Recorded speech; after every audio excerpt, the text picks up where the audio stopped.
काही ठिकाणी कसं आहे, गुड्स करता वेगळी प्रोव्हिजन आहे, सर्व्हिस करता वेगळी प्रोव्हिजन. इथे पण तसंच आहे इनवॉइससाठी. आपण 31(1) मध्ये काय बघितलं, टॅक्सेबल गुड्स बघितलं. आता इकडे 31(2) मध्ये taxable service. A registered person supplying taxable service shall before और आफ्टर आहे. इकडे गुड्सला और आफ्टर नव्हतं. गुड्सला काय होतं आठवतंय? गुड्सला काय होतं?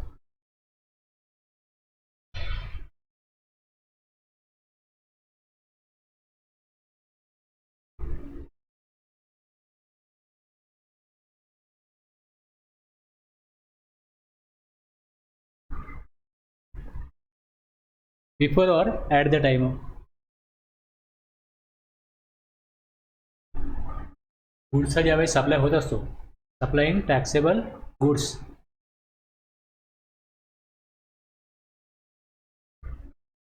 आणि सर्व्हिसला काय म्हटलंय, शॅल बिफोर और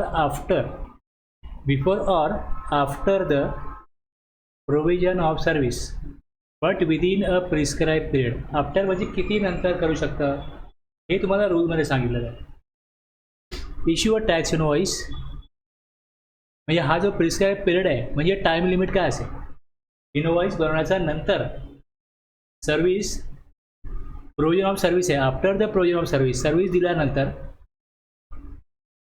तुम्हाला रूलमध्ये सांगितलं जाईल किती कालावधीमध्ये तुम्हाला टाईम लिमिटमध्ये इनवॉइस इश्यू करायला लागेल.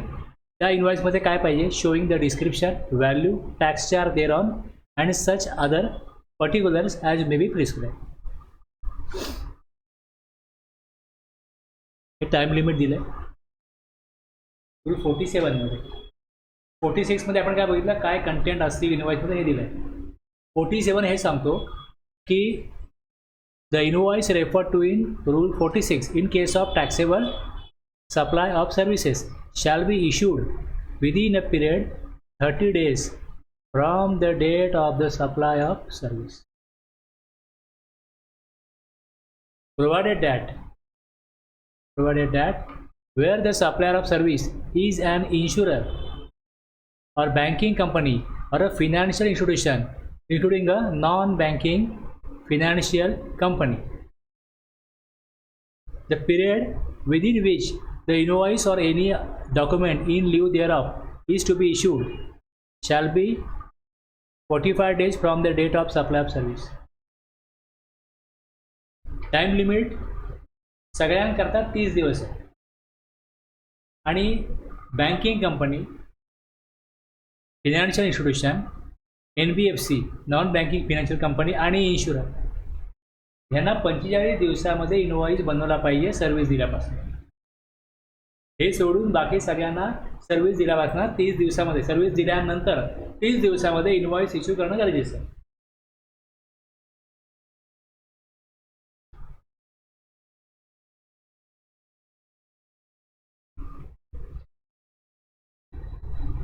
आता आणखीन एक त्यात प्रोव्हिजन आहे, तो काय सांगतो की provided further that an insurer or banking company or a financial institution including a non-banking financial company or telecom operator or any other class of supplier of services as may be notified by the government on the recommendations of the council. यांच्याकरता काय सांगितलंय पुढे, making taxable supplies of services between distinct person कोणाला म्हणतात की जो एकच pan number आहे त्याच्या आधारावरती 2-3 जीएसटी नंबर घेतले. सेपरेट रेशन घेतला असेल तर 25(4) मध्ये आणि 25(5) मध्ये डिस्टिंक्ट पर्सन तिथे सांगितलेलं आहे, ते डिस्टिंक्ट पर्सन असतील. तुमचा पॅन नंबर आहे, तुम्हीच तुम्हाला सप्लाय कराल, कन्सिडरेशन घेणार नाही. पण जर तुमचा दुसरा जीएसटी नंबर असेल त्याला तुम्ही सप्लाय कराल तर इनवॉइस इश्यू केला पाहिजे. मग RTC मेल वगैरे सगळं होईल, पण तो वेगळा पर्सन असल्याप्रमाणे सप्लाय करायचा. जर डिस्टिंक्ट पर्सनला सप्लाय केला तर इनवॉइस पण इश्यू करायचा. मग त्यावेळेस इनवॉइस कसा इश्यू करायचा, मे issue the invoice before or at the time such supplier record the same in is books of account. जेव्हा सप्लायर रेकॉर्ड करेल ते ट्रान्झॅक्शन डिस्टिंक्ट पर्सनला, त्यावेळेस इनवॉइस बनवा. किंवा or before the expiry of the quarter during which the supply was made. Supply जर मेला दिला आहे ते क्वार्टर कधी एंड होता? एप्रिल मे जूनला एंड होतं. मग ते जूनपर्यंत बनवा. कळलं? सप्टेंबरला सप्लाय केला आहे, सप्लाय ज्यावेळेस केला इनवॉइस इश्यू करा. May issue the invoice before at the time of such supplier record the same. Supply केला, रेकॉर्ड केला. किंवा काय म्हटलंय, सप्टेंबर, जुलै, ऑगस्ट, सप्टेंबरला क्वार्टर संपतो, रेकॉर्ड तो इनवॉइस जो आहे तो इश्यू केला पाहिजे. इनवॉइस कधी इश्यू करायचा हे बघतो. ब्रँचला सप्लाय केला, डिस्ट्रिक्ट पर्सनला सप्लाय केला, तर जेव्हा ट्रान्झॅक्शन रेकॉर्ड करतील तेव्हा इनवॉइस इश्यू करा. किंवा क्वार्टर एंड ऑफ क्वार्टर जेव्हा होईल, एक्सपायरी ऑफ द क्वार्टर, तोपर्यंत तो इनवॉइस इश्यू केला पाहिजे. म्हणजे इनवॉइस इश्यू करायचा टाईम लिमिट सगळ्यांकरता 30 दिवस आहे. आणि इन्शुरर, बँकिंग यांच्याकरता 45 डेज आहेत. आणि जेव्हा डिस्ट्रिक्ट पर्सन असेल, इन्शुरर, बँक, टेलिकॉम ऑपरेटर्स यांच्याकरता जेव्हा रेकॉर्ड करते ट्रान्झॅक्शन तेव्हा इनवॉइस इश्यू करा. किंवा क्वार्टरच्या एंडपर्यंत इनवॉइस इश्यू करा. टाईम लिमिट आपण 3 प्रकारे बघितलं ना. एक, सगळ्यांना 30 दिवस, 45 दिवस, आणि ब्रँचला कशा प्रकारे येईल, हे 3 मुद्दे यामध्ये आले. Yes or no? हा रूल कुठला होता? Rule 47. Time limit of issuing tax invoice. Taxable service दिली असेल तर इनवॉइस कसा इश्यू करायचा हे या तुम्हाला रूल 47 मध्ये कळेल. रूल 48 काय सांगतो पुढे?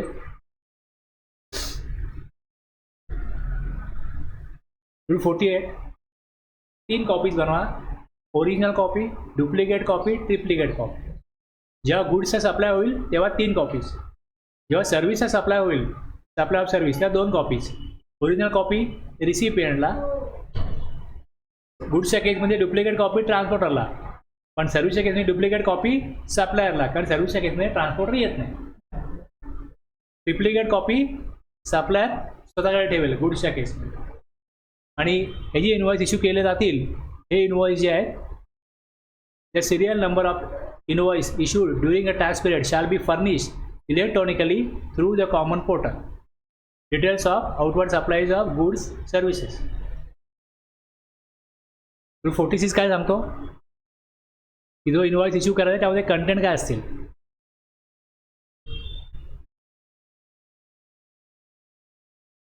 हे कंटेंट इनवॉइसमध्ये असतील, हे बघितलं आपण. रूल 46 मध्ये हे बघितलं.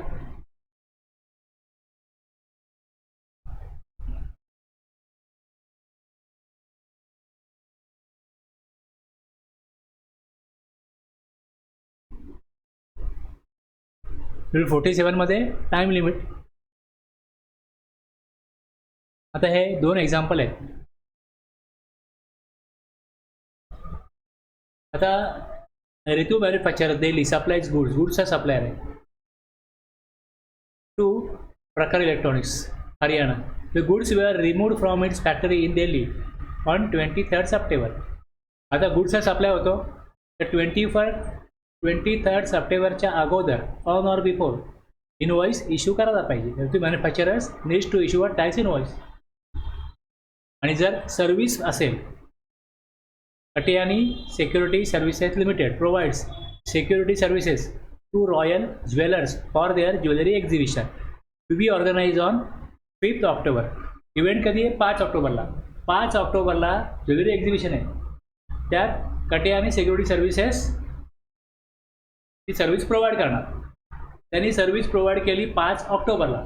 इनवॉइस कधी इश्यू करायला पाहिजे? ऑन ऑर बिफोर 5 ऑक्टोबर किंवा आफ्टर. आफ्टर काय? 30 डेज, 30 दिवसामध्ये. म्हणजे मॅक्झिमम 5 ऑक्टोबर नंतर 4 नोव्हेंबरपर्यंत, बिफोर 4 नोव्हेंबर ही लास्ट डेट असेल तोपर्यंत इनवॉइस इश्यू केलाच पाहिजे. Needs to issue Katiyani security services limited needs to issue tax invoice within 30 days of supply of security services that is on or before 4 November. आधी issue केला चालू शकतो, पण मॅक्झिमम टाईम लिमिट जे आहे ते 4 नोव्हेंबर आहे. टॅक्सेबल सर्व्हिसेस अप्लाय करत असाल तर.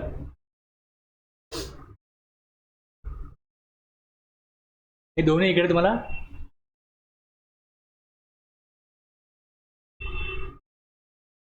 31(1), 31(2). In case of taxable supply of goods, taxable supply of services, हे आता आपण समजून घेतलं, तेच इकडे दिलेलं आहे.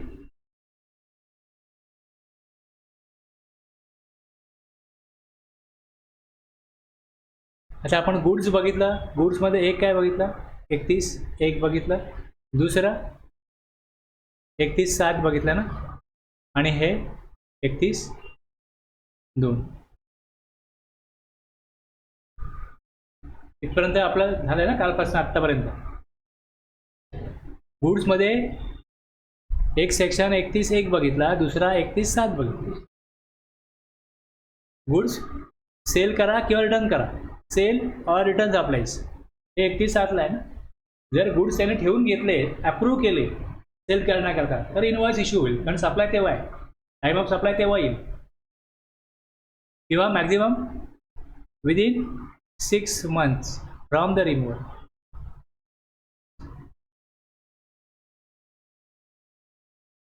आता रूल 48 जो आहे तोच काय करण्यात आला, अमेंड करण्यात आला, आणि त्यातनं ई इनवॉइसिंगची प्रोव्हिजन आणली. आता ई इनवॉइसिंग मध्ये काय केलं जातं, थोडे बघा हा video. E-invoicing is being implemented gradually for all registered businesses.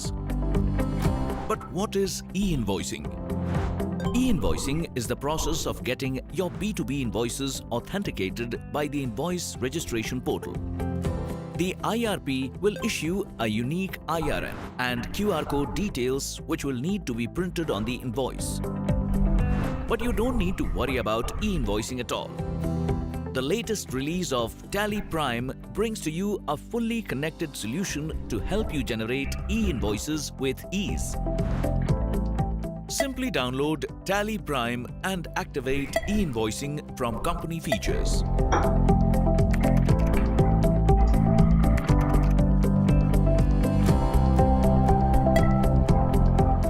That's it.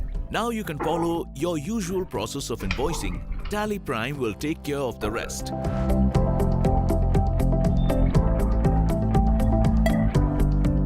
You can generate e-invoice while saving your transaction.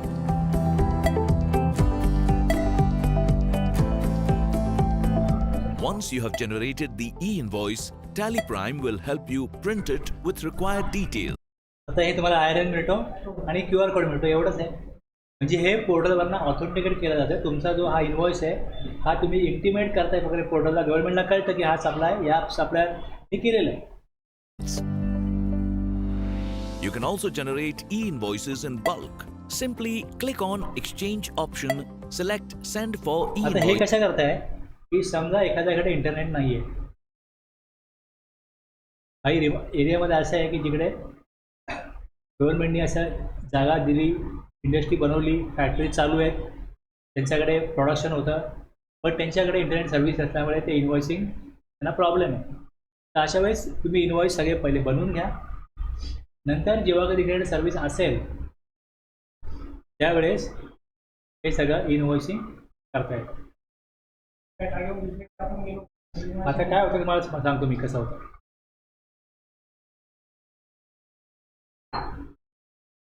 तुला MSCID माहिती आहे, मी MSCIDचे क्लासेस घेतो. तर केव्हा केव्हा असं एक महाराष्ट्रातल्या सगळ्या लोकांना ते बोलवायचे मुंबईला MKCL. तर मी बऱ्याच लोकांना विचारत होतो तुमच्याकडे इंटरनेट कसं चालतं, काय चालतं. एवढं आमच्या इथे गावामध्ये इंटरनेट नाहीच आहे.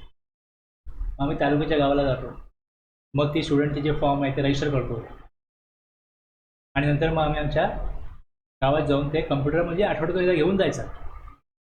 जे स्टुडंटने ॲडमिशन घेतलेलं आहे त्यांचं ऑनलाईन रजिस्ट्रेशन करायचं, आणि परत तो कम्प्युटर मी सायबर कॅफेत आम्ही घेऊन जातो म्हणतात तालुक्याच्या गावाला, आणि मग आमच्या गावात जाऊन आम्ही आमचे क्लासेस घेतो.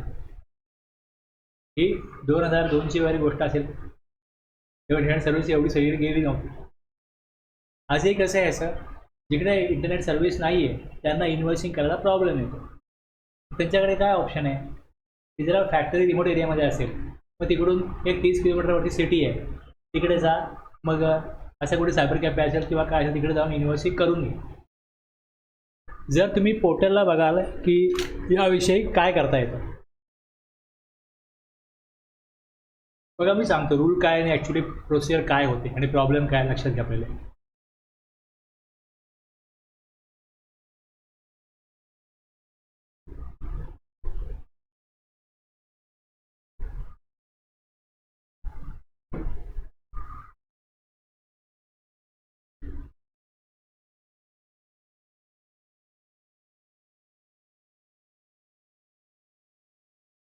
खाली दिसतं इकडे, हे बघा ॲडवायझरी आहे इथे, व्ह्यू ऑल म्हटलं इकडे.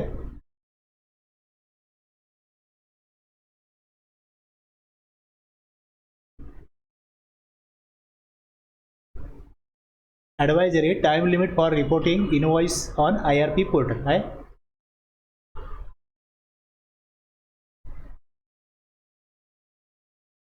काय दिलं आहे डिअर, हे 13 सप्टेंबर 2023 आहे. Dear taxpayers, it is to inform you that it has been decided by the government to impose a time limit for reporting old invoices on the invoice IRP portals for taxpayers with annual aggregate turnover greater than 100 crore. To ensure timely compliance, taxpayers in this category will not be allowed to report invoice older than 30 days on the date of reporting.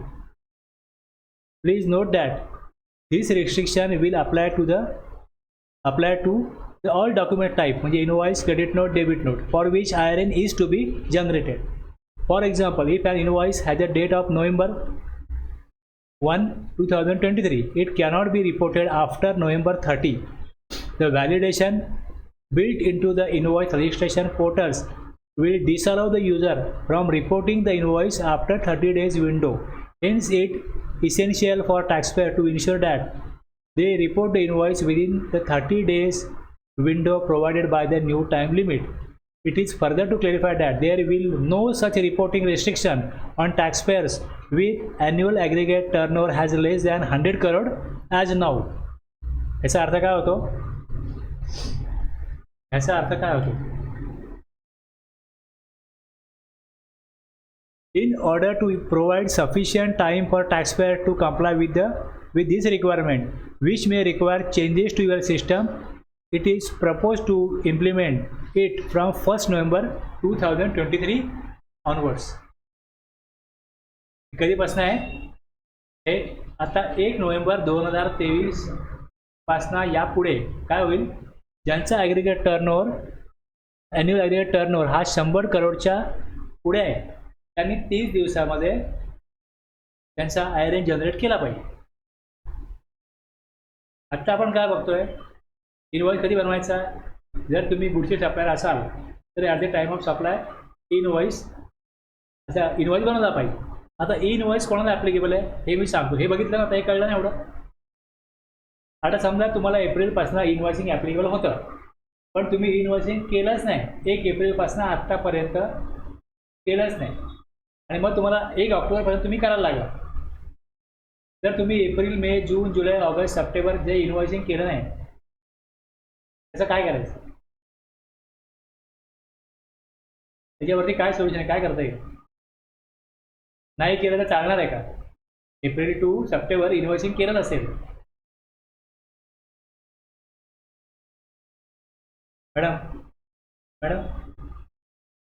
Madam तुमचा issue आहे हा.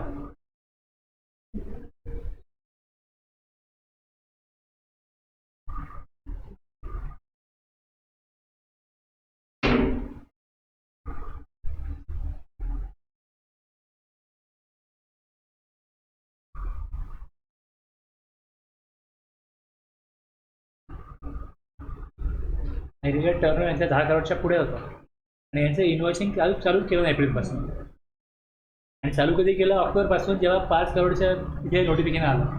पण sir त्याच्यावर त्यांचा युक्तिवाद असा होता की आपल्या त्याच्या आधीच्या वर्षाचं नाही आहे ना, मग ते तुम्ही बोलता तसं विचारलं, अगोदरच्या वर्षीचं काय नव्हता ना तेव्हा, तिच्या वर्षीचं नाही आहे ना कदाचित, म्हणजे 10 करोड त्याच्या आदल्या वर्षी नव्हतं ना. 17, 18, 18, 19, 19, 20, 20, 21 आणि 21, 22. तुमचं वर्ष सुरू झालं 23, 24 ना आता. हां 22, 23 पर्यंत कधीही. बघा मी तुम्हाला सांगतो रूल काय. मी तुम्हाला सांगतो एक मिनटं काय की इथे काय दिलं आहे, कोणाला ॲप्लिकेबल आहे ही तरतूद, कोणाला ॲप्लिकेबल आहे. All register business with an invoice introduce केलं गेलं आणि त्या तुम्ही यावर्षी बघाल 1 एप्रिलला तुम्हाला काय बघायचं होतं की all register business with an aggregate turnover based on PAN म्हणजे तुमचे 4 ठिकाणी नंबर असतील, 4 नंबर असतील, 4 नंबर मिळून तुमचं ॲग्रिगेट टर्नओव्हर किती आहे. एनी काय म्हटलं आहे, any preceding financial year from 17, 18 onwards greater than ₹10 crore okay will be required to issue a invoice. कधीही जर 1 एप्रिल 23 आहे तर प्रिसिडिंग फिनान्शियल किती होता, कुठला होता, 17, 18 पहिलं, 18, 19 दुसरा, 19, 20, 20, 21, 21, 22, 22, 23 यातल्या कुठल्याही एनी प्रिसिडिंग फायनान्शियल इयरमध्ये तुमचा 10 करोडच्या वर टर्नओव्हर होता का. 22 ते 21, 22ला चालू झालं, 21, 22ला एवढा नव्हता. जो 22, 23 मध्ये विदिन इयरच तो 10 करोड क्रॉस झाला. हां असं विदिन इयर त्या 22, 23ला तुमचा ज्यावेळेस 10 करोडच्या पुढे होता तेव्हा तरतूद 20 करोडची होती. त्यामुळे तुम्हाला 22, 23 मध्ये लागूच झालं नाही. पण 23, 24 मध्ये तुम्हाला काय बघायचं होतं की तुमचं ॲग्रिगेट टर्नओव्हर प्रिसिडिंग फायनान्शियल इयरमध्ये 10 करोडच्या वर होता का. जर होता यस आहे, प्रिसिडिंग फायनान्शियल इयर ते असं म्हणतात ना. पण तुमचा बिझनेस किती महिने होता अगोदर हे नाही, मागच्या फायनान्शियल इयरमध्ये तुम्ही नंबर नवीन काढला असेल, तुमचा अगोदर नंबर कंटिन्यू असेल, वॉट एव्हर आहे, काही कुठल्याही फायनान्शियल इयरमध्ये जे आपण फायनान्शियल इयर म्हणतो, जे एप्रिलला सुरू होतं 31 मार्चला संपतं, त्यात तुमचा ॲग्रिगेट टर्नओव्हर 10 करोडच्या पुढे होता का. जर होता तर ई इनवॉइसिंग तुम्हाला ॲप्लिकेबल झालं. आणि ई इनवॉइसिंग हे काय स्वैच्छिक म्हणजे असं ऐच्छिक नाही आहे की बा मला ॲप्लिकेबल नाही मी करतो असं नाही आहे. ज्याला लागू आहे त्याला करायलाच लागेल. Only notified persons are enabled to report invoicing on invoice registration portal IRPवर त्यांना ते करावंच लागेल. आता मी तुम्हाला ॲडवायझरी काय दाखवली की ॲडवायझरी परत दाखवतो. एक पहिले काय बघितलं आपण की गुड्स सप्लाय करण्यापूर्वी इनवॉइस इश्यू केला पाहिजे, बरोबर आहे. आणि ज्यांना ह्या नोटिफिकेशनप्रमाणे 1 एप्रिलला काय होतं, ज्यांचं ॲग्रिगेट टर्नओव्हर 10 करोडच्या पुढे आहे एनी प्रिसिडिंग फायनान्शियल इयर त्यांना इनवॉइसिंग ॲप्लिकेबल होतं. आता जर एखाद्याने इनवॉइसिंग एप्रिलपासून केलंच नाही तर त्याने आत्ता केलेलं चालेल का. तुम्ही नाही केलं ना, 1 एप्रिलपासून केलं नाही, तो जे आता आलं ना सप्टेंबरचं हां तेव्हापासून 1 ऑक्टोबरपासून तुम्ही केलं ना. हां आता बघा याचा परिणाम तुम्हाला सांगतो काय. तुम्ही इनवॉइसिंग नाही केलं, तुम्ही इनवॉइसिंग नाही केलं, तुम्ही इनवॉइसिंग करत नाही तर त्याचा इम्पॅक्ट सांगतो काय. हा सबरूल 4 आहे, एक्सटेंड केला त्यांनी हा रूल 48 आणि ह्यात काय केलं सांगितलं, the invoice shall B prepared bye such class of registered person as may be notified bye the government. आता हे एवढं मोठं वर्डिंग आहे, याचा अर्थ आहे ना मी तुम्हाला इकडे खाली थोडक्यात लिहून दिला आहे की रूल 48(4) मधचा अर्थ काय. The provide that such class of registered person as may be notified shall issue invoice. 4मध्ये हे दिलं आहे. काही लोकांना एक्झाम केलं आहे, त्यांना एक्झाम्शन दिलं ते इकडे दिलं आहे, एक्झाम केलं आहे. पण ज्यांना एक्झाम्शन नाही आहे, तुम्हाला एक्झाम्शन नव्हतं, तुम्हाला इनवॉइसिंग इश्यू करायला पाहिजे. जर तुम्ही इनवॉइसिंग नाही इश्यू केलं, 48(5) काय सांगतो, provide that if invoice is not issued even if it is required to be issued then the invoice so issued shall not be a valid invoice. तुमचा इनवॉइस व्हॅलिड इनवॉइस नाही आहे आणि जर मी तुमचा रिसिपियंट असेल तर मला ITC हा व्हॅलिड इनवॉइसवरच मिळणार. म्हणजे जर माझ्याकडे व्हॅलिड इनवॉइस नसेल तर मला ITC मिळणार नाही. प्रॉब्लेम रिसिपियंटचा होणार आहे. तुम्ही इनवॉइस इश्यू नाही केला, तुम्हाला समजा काय प्रोविजन असं लागू होतील, पण रिसिपियंटला पण सांगितले तो इनवॉइस नाही. वेअर इनवॉइस इज ॲप्लिकेबल हा 48(6) आहे. Where invoicing applicable there is no need of issuing copies invoice copies in triplicate duplicate. आता ह्या 48(6) ला काय अर्थ नाही. उद्या जर का माझं ऑडिट झालं तर मला दाखवायला लागेल ना, हा इनवॉइस आहे, हे बघा. हो बरोबर. एक कॉपी आपल्याला आपली ठेवायला लागते ना आपल्या अकाउंटिंग करता. म्हणजे तुम्हाला मी इनवॉइस ॲप्लिकेबल करून देतोय आणि तुम्हाला एक सूट देतो, असं गव्हर्नमेंटला दाखवायचं अननेसेसरी, म्हणून त्यांनी हा रूल सबमिट केला आहे. ह्याला काय अर्थ नाही आहे. आता परत तुम्हाला मी पोर्टलला दाखवतो. एक त्यांनी काय इश्यू केलं ते मगाशी वाचलं मी, ते हे आहे. यात काय म्हटलं आहे, time limit for reporting invoice on the IRP portal. आता ती जी प्रोव्हिजन आहे इनवॉइसची, तिकडे कुठेही दिलेलं नाही असं की तुम्ही इनवॉइसिंग कधीपर्यंत अप्लाय करा. पोर्टल म्हणजे लॉ नाही आहे. कॉमन पोर्टल हा का लॉ नाही आहे. आपल्याकडे जो सेक्शन आहे, नोटिफिकेशन रूल आहे, ते लॉ आहेत ना. पोर्टल काय सांगतो आता, पोर्टलनी काय केलं आहे, तुम्ही जर का 100 करोडच्या वर तुमचं aggregate turnover, annual aggregate turnover greater than 100 crore असेल, ओके, तर तुम्ही 30 दिवसामध्ये तुमचा जो इनवॉइस आहे हा रजिस्टर करून घ्या. To ensure timely compliance, taxpayer in this category will not allow to report invoice older than 30 days. म्हणजे जर त्याने एक्झाम्पल दिलं आहे, जर का तुमचा 1 नोव्हेंबरचा इनवॉइस असेल तर तुम्ही 30 नोव्हेंबरपर्यंत त्याला इनवॉइस पोर्टल रजिस्टर केला पाहिजे. आता काय होतं इंडस्ट्रीमध्ये, आणि ज्यांचा टर्नओव्हर 100 करोडच्या खाली आहे, तुमचा 100 करोडच्या खाली आहे, it is further to clarify that there will be no such reporting restriction on taxpayer with aggregate annual aggregate turnover less than 100 crores as of now. म्हणजे तुम्ही तुमचे एप्रिल, मे, जून, जुलै, ऑगस्ट, सप्टेंबरचे इनवॉइस जेवढे तुमचे तुम्ही invoicing केलेलं नाही आहे, जर तुम्ही ते इनवॉइसिंग करून घेतलं तर तुमची ही तरतूद जी ज्याप्रमाणे आहे त्याप्रमाणे तुम्हाला ते करता येईल.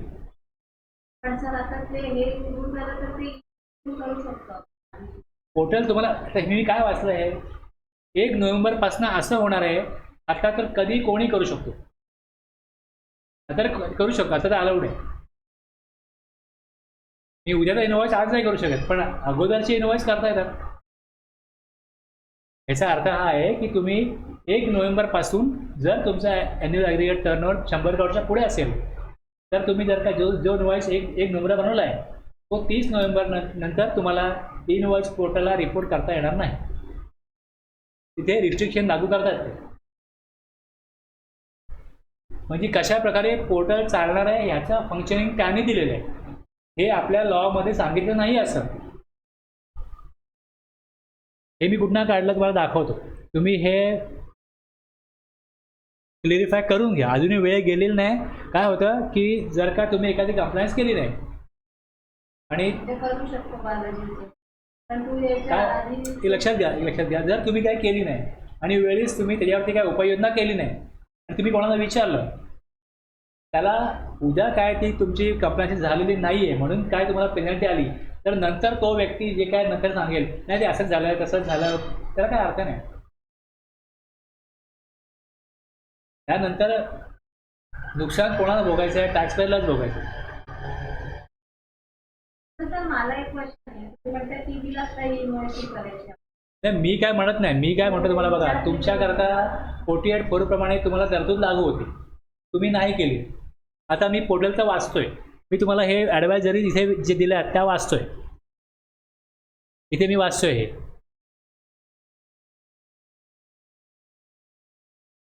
यातनं मी काढलं टाईम लिमिट फॉर रिपोर्टिंग, हे 13 सप्टेंबरचं आहे. हे जे आहे हे इथे आहे इकडे.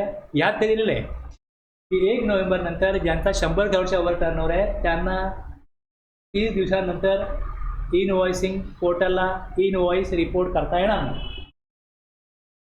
48(4) सांगतो इनवॉइसिंग कोणाला करायला पाहिजे,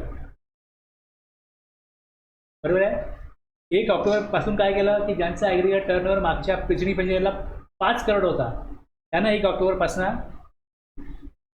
1 एप्रिलपासून ना आता ॲप्लिकेबल झालं.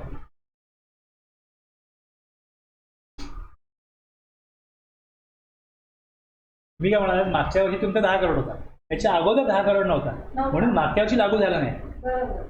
तर त्यांनी आन्सर दिलं. हां, पण आता मागच्या वर्षी 10 करोड होता, तर ह्या एप्रिलपासूनच मी इन्व्हेस्टिंग करायला पाहिजे होतं ना, बरोबर ना. ह्या एप्रिलपासून मग त्यांनी ते ॲडवाईजच नाही केलं. जेव्हा ती 5 करोडची नोटीस झाली तेव्हा म्हणतात आता इन्व्हेस्ट करा म्हणजे ऑगस्ट पर्यंतची सप्टेंबरपर्यंतची म्हणजे 22-23ला 10 करोड झाले, त्यावेळेस तुम्हाला 22-23ला अप्लिकेबल नव्हतं, पण 23-24ला तुम्हाला अप्लिकेबल झालं, झालं. कारण तुमचं 22-23ला 10 करोड एक्झिट म्हणजे झाले. ह्या एप्रिलपासून करायला पाहिजे होते. होती ना. हा. ऑगस्ट पर्यंत सॉरी ऑगस्ट जुलैपर्यंत हा. जुलै 31 जुलै एप्रिल मे जून जुलै 4 महिन्याची आहे लाखोची. तर मग ती आता इन्व्हेस्टिंग करायला पाहिजे ह्या नियमानुसार. नाही, तुम्हाला करणं कंपल्सरी आहे, तुम्हाला करायलाच पाहिजे होती. प्रश्न आता हा उडतो की पोर्टल अलाउड करेल की नाही. हा. तर पोर्टल सांगतो की आम्ही अलाउ करू. पण सर आपण GSTR 1 ला ते आलेलं आहे ना ऑलरेडी. आले तर येऊ दे ना त्याला. ते नाही करतं. अरे बाबा, फ्युचर डेट नाही घे, फ्युचर डेट नाही. आपण GSTR 1 आणि 3B फाईल झालं असेल तर बँक डेट कसं नाही द्यायचं? काय आपल्याला प्रॉब्लेम. ते पोर्टल वेगळं आहे, हे वेगळं आहे. आता हे दिलं आहे याने इकडे 30 दिवसाच्या पुढचे Invoicing, तुम्हाला काय होतं बघा, तुम्ही जेव्हा इन्व्हॉइसिंग कराल त्यावेळेस 3 दिवसामध्ये GSTR 1ला तो इन्व्हॉइस ऑटोमॅटिक येतो. आता तुम्ही GSTR 1 फाईल केला आहे, तिकडे येणार नाही, तो येणार नाही, क्रॉस चेक होईल. येणार नाही ना. त्यांनी फक्त त्याचं फंक्शनिंग ठेवलं आहे. पण सर म्हणतात ते बरं आहे. तुमच्या माहितीसाठी फक्त तिकडे ॲड होऊन मी तुम्हाला फक्त हे का सांगितलं, आता जेवढं मला माहिती आहे तेवढं तुम्हाला मी सांगितलं. आता तुम्ही चेक करा तुमचं काम ज्याप्रमाणे चाललं आहे ते बरोबर चाललं की नाही चाललं, आणि जर का चाललेलं नाही आहे तर काय करता येईल का. मग दोनच्या रिमांड टाकून बघूया 3 दिवसांनी रिफ्लेक्ट होतं. प्रश्नच नाही ना, येणारच नाही ना, गरजच नाही येण्याची, गरजच नाही ना येण्याची. आता GSTR 1 फाईल करून झालेलं आहे, गरज नाही येण्याची, तो विषयच नाही. आता विषय फक्त एवढाच आहे, तुम्ही GSTR 1 केला आहे, 3B केला आहे, ती वेगळी तरतूद आहे, पण तुम्ही इन्व्हॉइसिंग करायला पाहिजे ते केलं नाही तुम्ही, हा विषय वेगळा आहे. आता जर तुम्ही इन्व्हॉइसिंग नाही केलं तर रिसीव्ह पेड करा, तो इन्व्हॉइस व्हॅलिड नाही आहे. परत तो पण येईल. उद्या त्याचा आयडेंटिटी रिस्ट्रिक्ट केला तर तुमच्याकडे पैसे मागायला येईल की बा तुमचा इन्व्हॉइस जो आहे तो व्हॅलिड नाही आहे, मला माझ्या याची भरला, तुम्ही भरलेले पैसे द्या. मग डिस्प्यूट मॅटर होईल ना इकडे अननेसेसरी. आता अजून वेळ आहे आता ऑगस्ट सप्टेंबर. आता किती एप्रिल एकच असेल.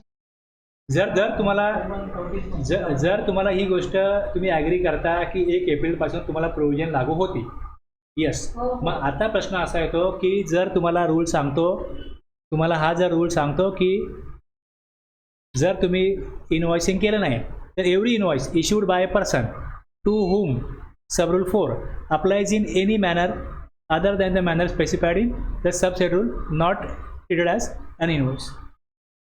लोक काय करतात, पहिले इन्व्हॉइस इश्यू करतात, माल पाडून देतात, आणि त्यांच्याकडे इंटरनेटचा प्रॉब्लेम आहे. तर त्यांच्याकरता काय केलं आहे, तुम्ही तुमचं काम करा, पण तुम्ही मग त्याला इन्व्हॉइस पोर्टलला रजिस्टर करून द्या. म्हणून ते अगोदरची इन्व्हॉइस पोर्टलला रिपोर्ट करता येतात. पण किती काळातले करता येतात, तर पोर्टलने अगोदर काही रिस्ट्रिक्शन लावलंच नव्हतं. जे काय आता आपण वाचतोय ॲडवायझरी, त्यातनं काय करताय, 1 नोव्हेंबरपासून ते रिस्ट्रिक्ट करतायत, आणि ते पण कोणाला, हे पण त्यांनी दिलं आहे, आणि त्यांनी पुढे हे क्लिअर पण केलं आहे, की जे रिस्ट्रिक्शन आहे, it is further to clarify that there will be no such reporting restriction on taxpayer with annual aggregate turnover less than 100 crore as of now. आता तरी रिस्ट्रिक्शन नाही आहे. म्हणजे तुम्ही 6 महिन्यापूर्वीचा तिकडे इन्व्हॉइस रजिस्टर करायला गेलात तर तो होणार नाही का, तर तो या वाक्याप्रमाणे काय वाटतो की होईल रजिस्टर. तुम्ही कशाला अनुमान काढता की मी GSTR 1 केला, 3B केला म्हणजे माझा होणार नाही तो, हा अनुमान तुम्ही काय काढता, तुम्ही काय काढता, तुम्ही करून बघा ना, हा सूर्य हा चंद्र, काय होतं काय नाही बघा. तुम्हाला एवढं तर माहिती आहे, तुम्ही 48(4) प्रमाणे तुम्हाला इन्व्हॉइसिंग करायला पाहिजे होतं. मग जर तुम्ही ॲक्सेप्ट करता आणि जर तुम्हाला बाकी सगळं तुमचं बरोबर आहे, कॉम्प्रोमाइज तुम्ही केलात, ते नाही झालेलं तुमचं, तुम्ही एक इन्व्हॉइस टाकून बघितला 1 एप्रिलचा एखादा पहिला, कशा बघा हे इथे का दिलं असं, मला हा प्रश्न पडला की इकडे हे दिलंच का असं, की असे एकाच वेळेला का टाकायचे सगळे. कारण ही गरज आहे लोकांची, त्यांच्याकडे इंटरनेट नाही आहे. मग ते इन्व्हॉइस बनवतात, इथे येऊन राहतात ते असे, मग इकडे जाऊन ते काढायचे, आणि मग एकदाच काय करायचे, सगळे इन्व्हॉइसिंग पोर्टलला रिपोर्ट करायचे.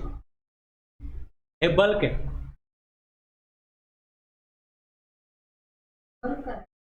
हे एकदाच केलं त्यांनी.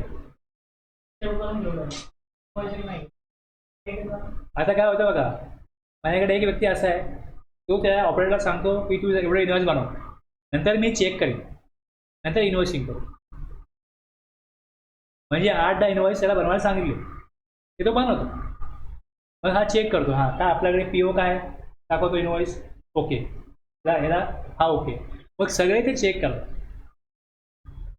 त्या पी ओप्रमाणे त्याची जी काय किंमत व्हॅल्यू शॉर्ट किंवा असं काय व्हायला नको, क्वांटिटी चुकायला नको. क्वांटिटी चेक करा, व्हॅल्यू चेक करा. कारण दर वीकला काय होतं, नवीन स्कीम येते आणि रेट चेंज होतो. समजा साबण आहे, साबणाचा रेट मागच्या आठवड्यामध्ये समजा 14 रुपये 30 पैसे होतं त्यांना विकायचा, तर या आठवड्यामध्ये तो कधी कधी 13 रुपये 65 पैसे होतो. कधी वाढतो कधी कमी होतो, ते त्यांचं कमी याचं होत असतं. त्यामुळे दर आठवड्याचा रेट नवीन नवीन येतात. मग त्याप्रमाणे त्यांचा पी ओ जातो, त्याप्रमाणे त्यांना ऑर्डर डिलिव्हरी करायची असते. मग ते इनवॉइस बनवून घेतात, चेक करतात. चेक करून झाले तर आता गाडीत माल सगळा भरण्यापूर्वी मग सगळं इनवॉइसिंग करून देतात. इनवॉइसिंग, गिवे बिल सगळं एकदम करतात. कळलं? आपण जो पी ओ बनवला आहे त्याप्रमाणे आपल्याला माल पाठवायचा आहे, आपल्याला बिल बनवायचं आहे. बिल काय दर्शवतं, एवढे पैसे आपला बाहेर आपल्याला देणे. बिल देणं म्हणजे काय, तुम्ही मागणी करता एवढे पैसे आम्हाला तुम्ही द्या, आणि तुमचं एक ॲग्रीमेंट आहे की 30 डेज क्रेडिट. बिल दिल्यापासून 30 दिवसाचं क्रेडिट लागू झालं. जोपर्यंत बिल देत नाही तोपर्यंत क्रेडिट लिमिट सुरू झालं नाही. बिल पाठवा, बिल आल्यापासून तुम्हाला 30 दिवसात पैसे मिळतील. आता अशा प्रकारे बिल बनवलं गेलं. पुढे बघा आता. Select all the transactions for which you would like to generate e-invoices and click send. That's it. आता हे सगळे ऑथेंटिकेट होतील. Tally Prime also comes with an exclusive e-invoice report to help you manage all your e-invoice related tasks and exceptions with ease. आता कुठे माहिती proper गेली नाही, मग ह्या रिपोर्टला कळतं की हे इनवॉइस गेलेलं नाही. मग तिकडे जाऊन त्यामध्ये बघायचं काय पण काय आहे, आपल्याला विसरलो माहिती, ती पूर्ण करायची आणि ते इनवॉइस परत मग To generate and cancel IRN from here. If information required to generate e-invoices is not complete or correct, Tally Prime will help you send the right data to the IRP. Or if request for e-invoice is rejected, Tally Prime will intuitively help you manage the situation. There is also an IRN register which lists all e-invoice related transactions along with their status. Tally Prime comes with several other capabilities that will make your e-invoicing experience seamless, including the ability to generate e-way bill numbers for e-invoice applicable transactions. E-way bill पण आलं. So, if e-invoice is the question, Tally Prime is the answer. A solution you can trust. E-invoicing in Tally Prime is enabled by our GSP, which is certified for following strict information security policies as per international standards. Download the latest release of Tally Prime today and simplify e-invoicing for your business. आणि sir आपण समजा आजच्या तारखेचं bill बनवलं तर ते 10 दिवसांनी 31 ऑक्टोबरचं bill बनवलं, ते ॲक्नॉलेज नेक्स्ट मंथमध्ये केलं, क्रेडिट हा त्या महिन्यासाठीच मिळेल ना. मी इनवॉइस कधी बनवलं, 31 ऑक्टोबरला हां, आणि ते फक्त इनवॉइस तुमचा इनवॉइस 30 5 तारखेला पाठवलं. तुमचा इनवॉइस 30 तारखेचा आहे ना, मग 30च राहील ना तो. तर त्या महिन्यातच त्या माणसाला क्रेडिट. तुम्ही जीएसटीला बनला तो 30, तुम्ही जीएसटीला बनला जे टाकता त्याप्रमाणे तो टुबीच जातो. तुमचं इनवॉइसला ऑथेंटिकेट फक्त ते नंतर तुम्ही त्या एप्रिल मे जून जुलै ऑगस्ट जेवढ्या इनवॉइस आहेत ते टुबी त्याच्या गेले असतील, पण टुबीच गेले असतील. पण तुम्हाला रूल काय सांगतो, त्याचा जो काय ITC आहे तो आम्ही इलिजिबल मानणार नाही, कारण की तो इनवॉइसच नव्हता. ॲक्च्युली ही तरतूद घाबरवणा करतो की तुम्ही इनवॉइसिंग करा, आता आम्ही तुमच्या रेसिपीला रिस्ट्रिक्ट करू शकतो. हां, तुम्ही कुठलेही ऑब्लिगेशन फॉलो नाही केले, तुम्ही कुठलंही म्हणजे तुम्हाला एक लक्षात घ्या की जे काय आपण बघतोय आता हे करा ते नाही केलं तुम्ही, किंवा हे करू नका आणि तुम्ही हे केलं,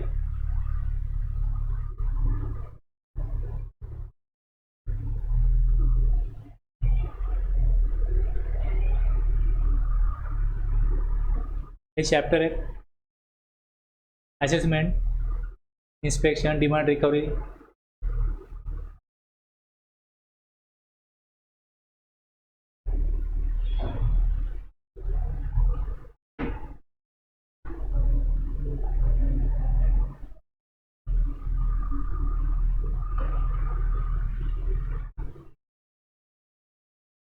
हे कळतंय? आता हे 122 मध्ये हे दिलं इकडे काय काय. Where a taxable person who supplies any goods or services or both without issue of any invoice or issue an incorrect or false invoice with regard to any such supply, issues any invoice or bill without supply of goods, services or both in violation of the provision of this act or the rules made thereunder. तुम्ही जे काय act करताय तो कायद्यानुसार जर चुकीचा असेल तर 122 प्रमाणे पेनल्टी आहे ती लागू होईल. यात लिस्ट केलं त्यांनी की हे केलं, हे नाही केलं, या प्रकारे काही चुकीचं केलं आहे तर त्यानुसार ह्या दिले. He shall be liable to pay penalty of 10,000 rupees or an amount equal to the tax evaded or the tax not deducted. हे दिले 10,000 CGST, 10,000 EGST. आणि जर ह्याच्यामध्ये लिस्ट नसेल पेनल्टी तर मग जनरल पेनल्टी जी आहे ती इकडे may extend to 25,000 rupees penalty. 25,000 CGST, 25,000 EGST. समजा तुम्हाला सांगितलं आहे की तुमच्या बोर्डवरती GST नंबर टाकला पाहिजे, सर्टिफिकेट तुमच्या प्रिन्सिपल प्लेस ऑफ बिझनेसला दाखवलं पाहिजे, ती त्या लिस्टमध्ये नाही आहे सेक्शन 122च्या. तर 125 प्रमाणे मग पेनल्टी लागू होईल, general penalty. Separately no penalty is separately provided for in this act shall be liable to penalty which may extend to 25. इकडे सांगितलं आहे त्याप्रमाणे 10,000 10,000 येईल, पण कुठे असं प्रकारे ते मेन्शन केलेलं नाही आहे तर मग जनरल पेनल्टीचा हा सेक्शन लागू होतो. त्यामुळे जर तुम्हाला इनवॉइस प्रोव्हिजन ॲप्लिकेबल आणि तुम्ही नाही केली तर मिनिमम 10,000 20,000 लागूच आहेत. जनरल पेनल्टीमध्ये गेला तर 50,000 लागू होतील. आता हा सोडून द्या किंवा हा म्हणतात तो व्हॅलिड इनवॉइस नाही आहे म्हणजे रिसिपेंटला अडवू शकतात ते, हे आहेच. पण तुम्हाला पण पेनल्टी लागू शकते तुम्ही इनवॉइसिंग केलं नाही म्हणून.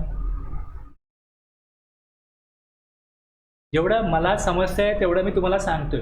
आता तुमचं काम आहे की तुम्ही ह्याच्यावरती क्रॉस व्हेरिफिकेशन करून घ्या किंवा असं झालं आहे असं करता येईल का, अजून वेळ गेलेला नाही, करून गेलं का इनवॉइसिंग. तुम्ही कोणाला विचारलं तुम्हाला हेच करायला हरकत नाही, करा. मी तुम्हाला फक्त लॉ सांगतोय काय, मी तुम्हाला ॲडवाईस करत नाही, समजलं ना काय. मी तुम्हाला फक्त प्रोसिजर काय आहे, सेक्शन कुठे आहे, रूल कुठे आहे, पोर्टल काय करतो, पोर्टलवरती तिकडे काय आलेलं आहे, मी तुम्हाला जे सांगितलं आहे ते तुम्ही एखाद्या व्यक्तीला सांगाल. तो ह्यातला अभ्यासू व्यक्ती, ह्यातला जो तज्ज्ञ व्यक्ती आहे किंवा हे आहे, याप्रमाणे आम्हाला असं वाटतं की आपण करायला पाहिजे. तुम्हाला काय वाटतं, तो बोले काय करतो का माझी जबाबदारी, काय झालं तर सोडा विषय. कळलं ना काय. मला जेवढं कळतं मी तुम्हाला सांगतो, याचा अर्थ हा आहे.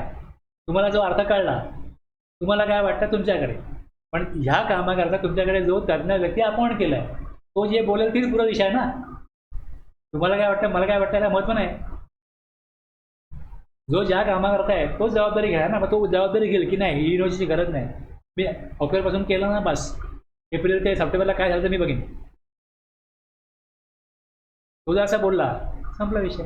तो जर बोलला ना नाही करा इन्व्हॉइसिंग करून घ्या तर करा. प्रॉब्लेम असा आहे ना, मी तुम्हाला सांगतो, मी तुम्हाला मी जे काय नियम सांगितला तुम्ही त्या व्यक्तीला, मी तुम्हाला पोर्टल पण दाखवला की बाबा हा पोर्टल हे सांगतो. आपण आता इकडे आलो, इथे GST पोर्टलला आलो. सगळ्यात पहिली गोष्ट तुम्हाला 1 एप्रिलपासून ॲप्लिकेबल होतं की नाही हा पहिला प्रश्न आहे. जर होतं तर तुम्ही एप्रिल टू सप्टेंबर इन्व्हॉइसिंग केलेलं नाही, त्याच्यावरती उपाययोजना आपण करू शकतो का, ते इन्व्हॉइसिंग आपण करू शकतो का, पोर्टल अलाउड करत असेल तर आपण करावं का, एवढंच आहे ना. आणि ही ॲडवायझरी जी आपण इथे क्लिक केलं इकडे, तर इकडे तुम्हाला ही डेट जी आहे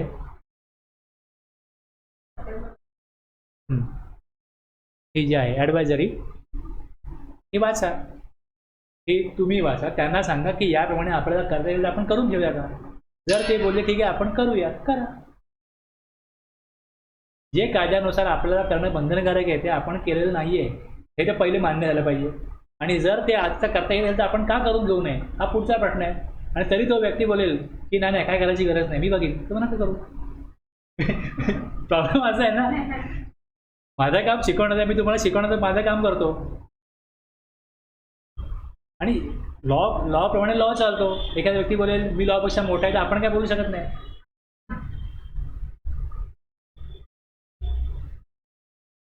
सिद्धेश सरांचं clear झालं. आता ह्यात मी बघा सगळीकडे मी हे रेफरन्स तुम्हाला देतो की हे रेफरन्स आहे, या नोटिफिकेशन प्रमाणे हे आलंय, हे सगळं दिलेलं आहे इकडे. मी हे वाचलं तुम्हाला कळेल. आता इथे काय होतं, इनवॉइस या तुम्ही करता तेव्हा टॅक्सपेअरला काय करायचं आहे, will continue to create their GST invoice तुम्ही बनवा on their own accounting billing ERP system बनवा. आता जर त्या सॉफ्टवेअरमध्ये अशी प्रोव्हिजन आहे की तुम्ही त्या सॉफ्टवेअरमधनाच IRP पोर्टलला, इनवॉइस रजिस्ट्रेशन पोर्टलला तो तुमचा जो इनवॉइस आहे हा रजिस्टर करू शकता. जसं आपण टॅलीला करतो ते करायचं.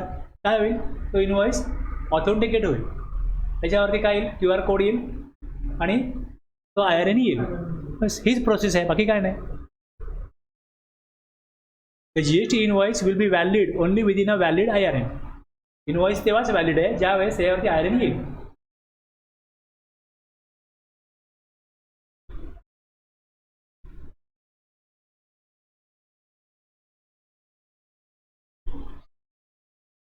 ज्यांचा ॲग्रिगेट टर्नओव्हर 500 करोडच्या पुढे आहे त्यांना एक डायनामिक QR कोड पण टाकायला सांगितलं. डायनामिक QR कोड हा कोणाकरता आहे, तर जे B2C इनवॉइस आहेत, इनवॉइसवरती ज्यांचा B2C सप्लाय होतो त्यांनी एक डायनामिक QR कोड टाकायचा, जेणेकरून काय होईल, तिथे डिजिटल पेमेंटला चालना मिळेल. B2C सप्लायर जे असतील मग काय होतं, B2B सप्लाय तो सप्लाय रेकग्नाइज होतो, कारण की तो ITC घेणार आहे B2B रेसिपियंट. पण जे B2C रेसिपियंट आहेत जर त्यांना पेटीएम अशा प्रकारे काय पे करायचं असेल यामार्फत, तर त्याला QR कोड असेल, GPay करायचे आहे, फोनपे करायचं आहे, पेटीएम करायचं आहे, तर मग त्या इनवॉइसवरती QR कोड पाहिजे. तर QR कोड स्कॅन केला का सप्लायरचं नाव आणि ती अमाऊंट आहे इमिजिएट तो स्कॅन त्यात घेईल, अशा प्रकारचा कोड पाहिजे B2Cला. काय टाईप करायची गरज नाही, फक्त स्कॅन करा, त्याचं नाव देईल सप्लायरचं आणि ती अमाऊंट जेवढी त्या इनवॉइसला ती त्यामध्ये ॲटोमॅटिक येईल. त्याला फक्त आपला पासवर्ड टाका, पेमेंट होईल. म्हणजे B2C सप्लाय जो आहे तो पण त्यांच्या काय जाईल, बँकेत जाईल. बरोबर आहे ना. म्हणजे ट्रान्झॅक्शन अशा प्रकारे ट्रान्सफर होण्याकरता गव्हर्नमेंटनी या प्रकारे तरतूद काढलं. आज ते कोणावरती आहे, त्यांचं ॲग्रिगेट टर्नओव्हर 500 करोडच्या पुढे आहे आणि ते B2C सप्लाय करत असतील तर इनवॉइसवरती required to generate a dynamic QR code for enabling digital payment on all B2C invoices. आता B2B इनवॉइस जे आहे, आता इनवॉइस जो आहे हा फक्त B2B सप्लाय करणारच आहे. म्हणजे जिकडे मार्केटला लोक फेक इनवॉइस बनवून ITC पास ऑन करतात, ते होऊ नये म्हणून त्यांनी हा काढलेला आहे इनवॉइस. पण B2C सप्लाय पण लोक खरं दाखवत नाहीत. त्याच्यावरती गव्हर्नमेंटचं आज पहिले गव्हर्नमेंटचं टार्गेट काय, की पहिले जे फेक इनवॉइसवरती फेक ITC घेतात ते पहिले रिस्ट्रिक्ट करू, आणि जे B2C सप्लाय कंट्रोल करायचं आहे त्यांनी आज 500 करोडच्या वर ज्यांचा टर्नओव्हर आहे त्यांना सांगितलं आहे की तुम्ही डायनामिक QR कोड टाका B2Cच्या इनवॉइसवर. पुढे जाऊन ही तरतूद पण आणखी 500 वरून इकडे इनवॉइसवरून फेक इनवॉइस कंट्रोल झाले आणि जे फेक ॲक्शन आहेत ते त्यांनी कंट्रोल केले एकदा का ते B2C सप्लायवरती कॉन्सन्ट्रेट करतील. म्हणजे ॲक्च्युअलमध्ये जो सप्लाय होतो त्याच्यावरती जर का सगळ्यांनी रिअलमध्ये टॅक्स कलेक्ट केला आणि भरला, साधारण किती टॅक्स जमा व्हायला पाहिजे गव्हर्नमेंटकडे याचा एक काहीतरी अंदाज आहे.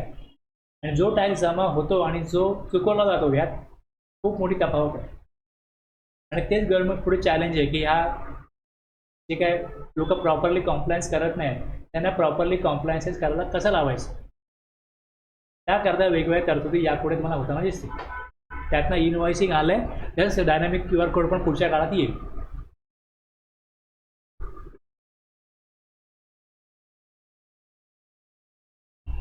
बघितलं आपण आता हे रूल 46, 47, 48 तीन बघितले.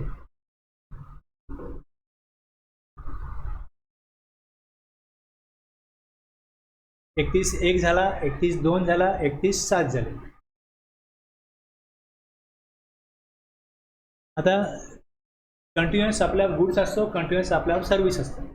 आता कंटिन्युअस सप्लाय ऑफ गुड्स आहे ना, हा सेक्शन 2 मध्ये क्लॉज 32 मध्ये डिफाईन केला. कशाला म्हणाल तुम्ही कंटिन्युअस सप्लाय ऑफ गुड्स कशाला म्हणाल? आता जसं एखादं बिल्डिंगचं काम चाललं आहे, ब्रिकचं काम चाललं आहे, रस्त्याचं काम चाललं आहे, त्यांना मटेरियल कंटिन्युअस लागतं. कंटिन्युअसली सप्लाय होतो किंवा ऑन रिकरंट बेसिस. कंटिन्युअसला अर्थ काय होतो की तुम्ही रोज 10 वाजता 2 ट्रक सिमेंट पाठवा, हा कंटिन्युअस म्हणाल तुम्ही. आणि रिकरंट बेसिस म्हणजे काय, वारंवार लागेल जसं लागेल तसं आम्ही ऑर्डर करू. Continuously or on recurrent basis under a contract, असं त्यांचं ॲग्रीमेंट असेल, कॉन्ट्रॅक्ट असेल सप्लायरचा आणि recipients. Whether or not by means, by वायरमधनं येऊ, इलेक्ट्रिसिटीवर असेल तर वायरमधनं येईल, केबलमधनं येऊ, पाईपलाईन और अदर कंड्युट कशा प्रकारे येऊ. And for which the supplier invoices the recipient on a regular और पिरियडिक बेसिस. इनवॉइसिंग विकली होईल किंवा इनवॉइसिंग मंथली होईल असं ठरलं.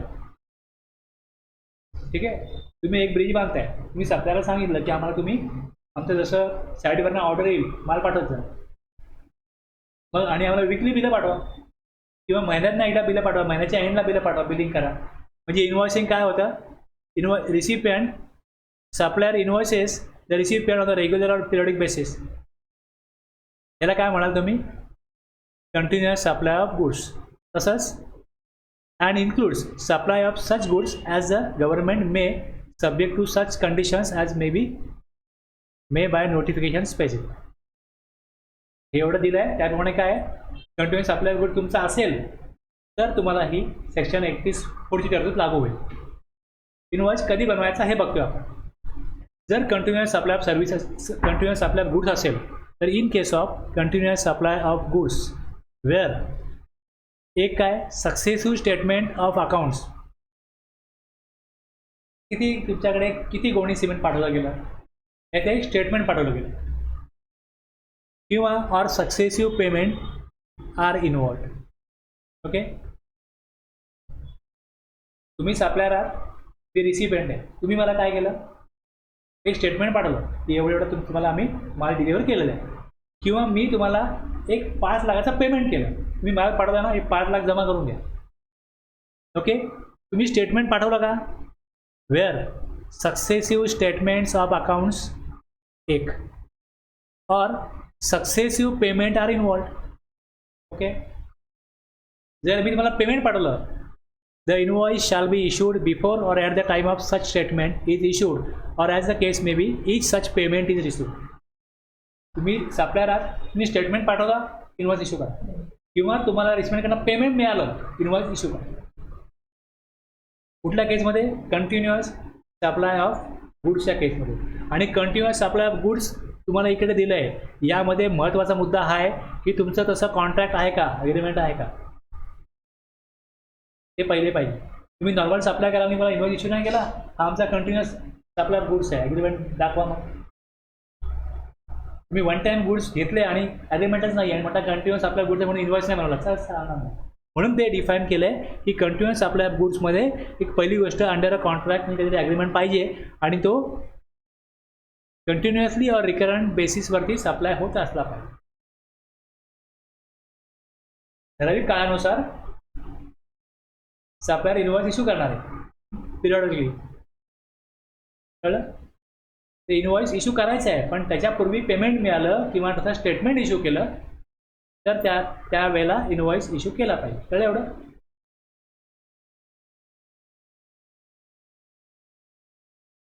आता कंटिन्युअस सप्लाय ऑफ सर्व्हिसमध्ये एक थोडासा बदल असा आहे की सप्लाय ऑफ सर्व्हिस जे आहे ना, हे पिरियड एक्सिडिंग 3 मंथ्स पाहिजे,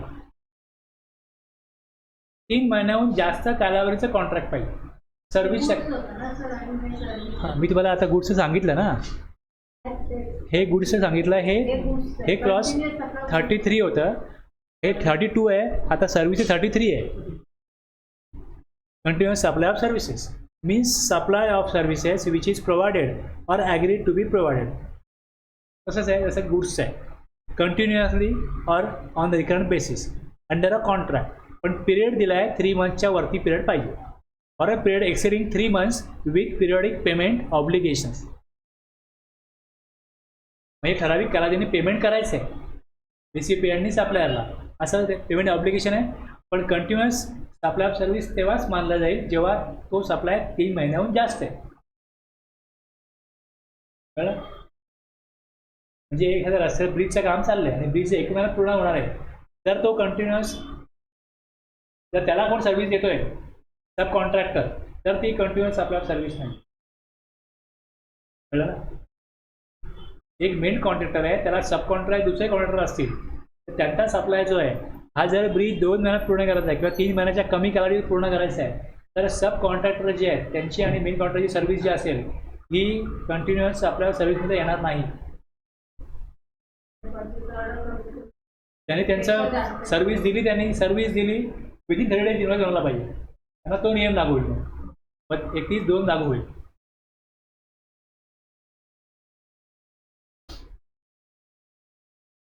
आता जर इथे कंटिन्युअस सप्लाय ऑफ सर्व्हिस आहे, 3 महिन्याहून जास्त कालावधीचा इकडे सप्लाय आहे. आता वर इथे काय म्हटलंय की subject to the provision of section 31(3)D मध्ये ॲडव्हान्स पेमेंट दिलं. पेमेंट जर ॲडव्हान्स घेतलंय तर इमिजिएटली ॲडव्हान्ससाठी टॅक्स द्यावा लागतो. समजा ॲडव्हान्स पेमेंट नाही आहे, मग आता कसं करता येईल? Where the due date of payment is ॲसर्टनेबल.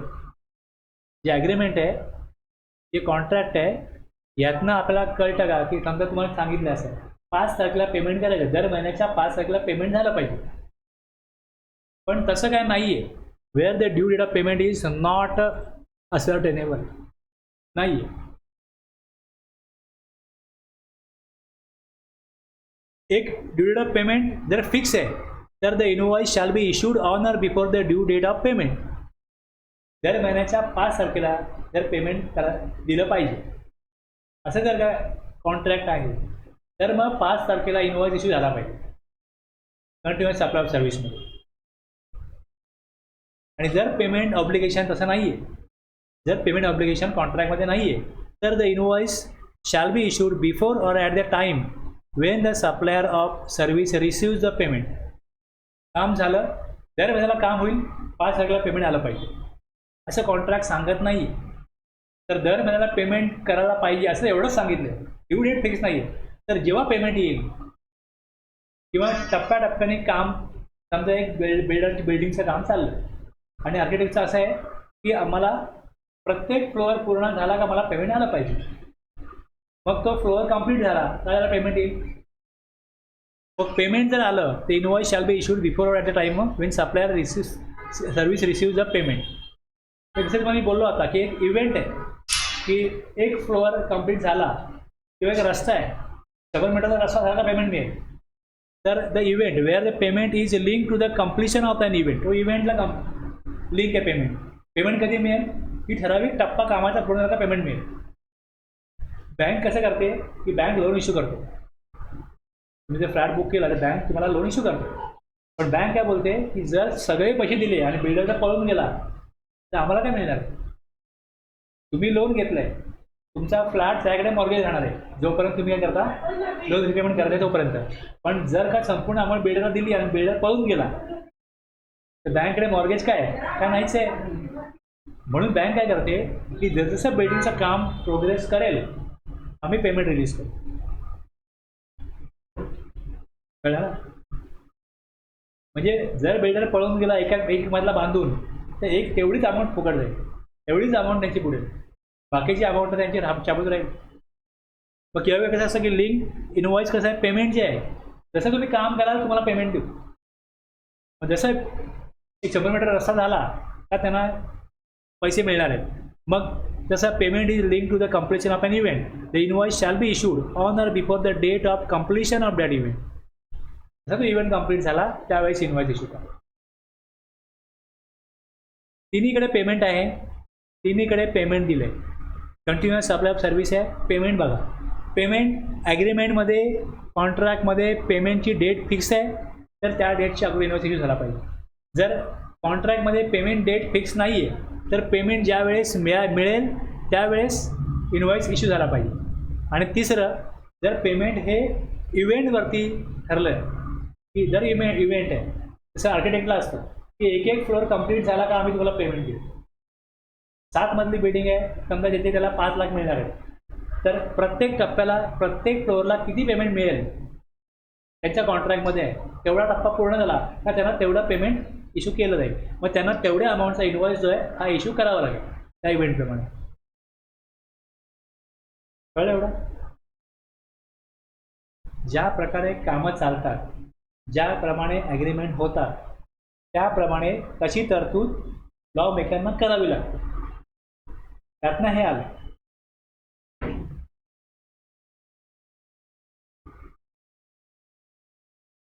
हे चार्टमध्ये दिले की जर payment due date of payment एक तर फिक्स आहे ते डेटच्या अगोदर किंवा तिथपर्यंत इन्व्हॉइस इश्यू करा, आणि जर फिक्स नाही आहे तर पेमेंट येईल तेव्हा इन्व्हॉइस इश्यू करा, आणि जर लिंक टू द इव्हेंट आहे, इव्हेंट जसा होईल on or before the completion of the event invoice issue करा. जेवढं वरती वाचलं त्याचं हे लक्षात ठेवायला बरं पडतं chart.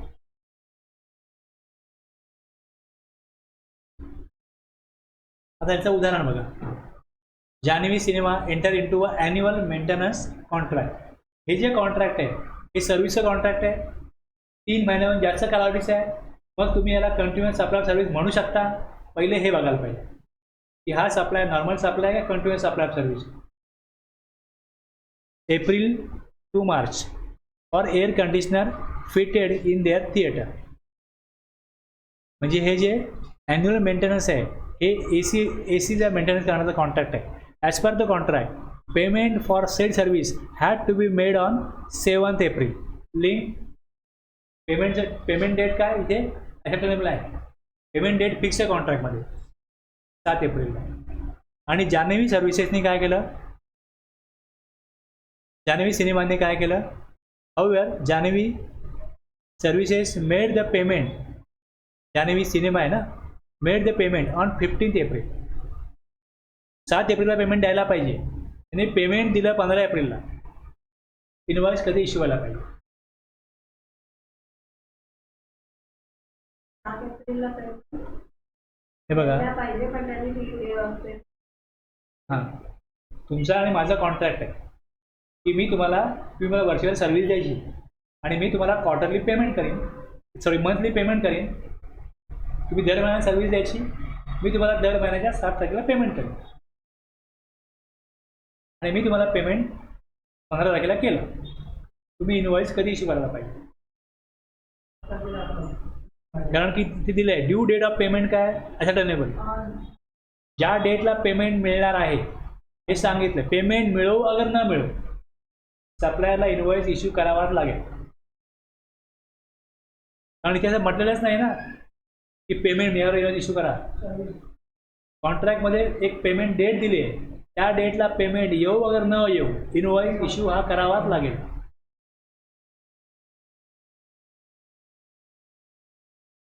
Since services provided by Peer Services Limited to Jahnvi Cinemas is a continuous supply of services and due date of payment is ascertainable from the contract, Peer Services Limited had to issue a tax invoice on or before such date. म्हणजे 5 एप्रिलला त्यांनी payment केलं 15 एप्रिलला, पण त्यांना invoice issue करायला पाहिजे 7 तारीख लास्ट डेट आहे 7 April.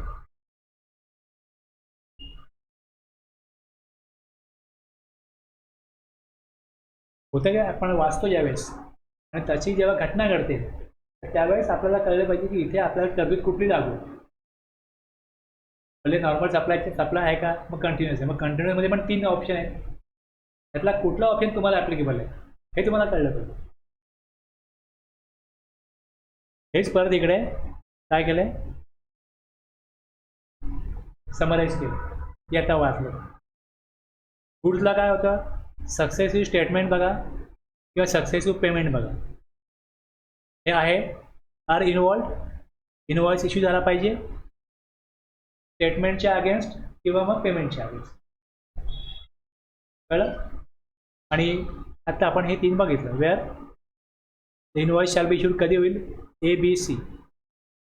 Payment ascertainable, payment not ascertainable आणि पेमेंट लिंक टू इव्हेंट. आणि हे आता एक्झाम्पल आहे. आणखीन एक एक्झाम्पल आहे. ह्या एक्झाम्पलला कसं दिलं आहे, एक थिंकिंग फ्लो काय असतो ना, कसा विचार करायचा हे दिलं. वरती एक्झाम्पल दिला ते थोडक्यात दिलं एक्झाम्पल, उत्तर लगेच दिलं. ह्यात काय दिलं, MBM caretakers registered person provide the services. Service कसली आहे, रिपेअर आणि मेंटेनन्स ऑफ इलेक्ट्रिकल अप्लायन्सेस, याची सर्व्हिस दिली होती. On April 1 it has entered into an annual maintenance contract with P for its air conditioner and washing machine. वरचं example जसं आहे ना तसंच आहे. As per the terms of contract, maintenance service will be provided on first day of each quarter of the relevant financial year. 3 महिन्यात याला service दिली जाईल आणि payment for the same will also be due on the date on which service is rendered. During the year, it provided the service on April 1, July 1, October 1 आणि January 1. आणि तुम्हाला प्रश्न विचारला आहे, when should MBM caretakers issue the invoice for the services rendered? हा प्रश्न विचारला. April 1ला सर्व्हिस दिली, जुलै 1ला सर्व्हिस दिली, ऑक्टोबर 1ला सर्व्हिस दिली आणि जानेवारी 1ला सर्व्हिस दिली. जेव्हा सर्व्हिस देतील the payment for the same will also be due on the date on which service is render. Service दिल्यावरती काय होईल, payment due. Annual maintenance contract आहे, क्वार्टरली त्यांनी एकदा सर्व्हिस द्यायची आहे. ते ज्या दिवशी सर्व्हिस देतील त्यांचं पेमेंट त्या दिवशी ड्यू होईल. पेमेंट टर्म काय, सर्व्हिस दिली पेमेंट द्यायचं.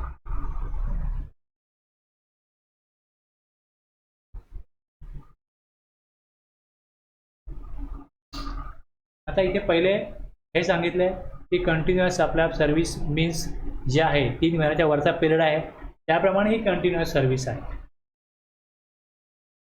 Therefore the given situation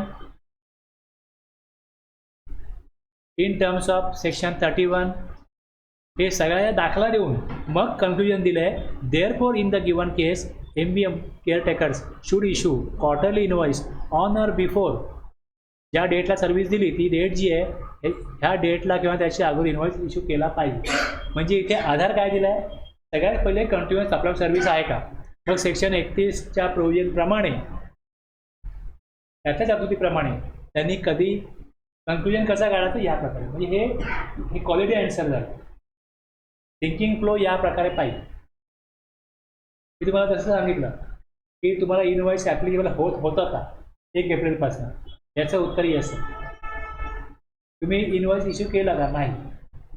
मग जर तुम्ही इनवॉइस इश्यू केलं नाही तर तुम्हाला तरतूद कुठे आहे, 48(4) मध्ये आहे. तुम्ही ती कंप्लायन्स केलेली नाही, ती नाही केली, तुम्हाला पेनल प्रोव्हिजन आपल्याला होईल की नाही, 122 किंवा 125 प्रमाणे याचं उत्तर येस आहे.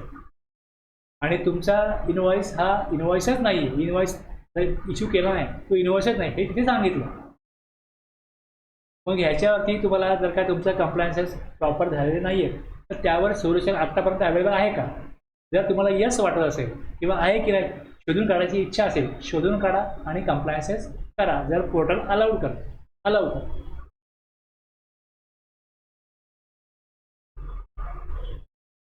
पुढे आलो.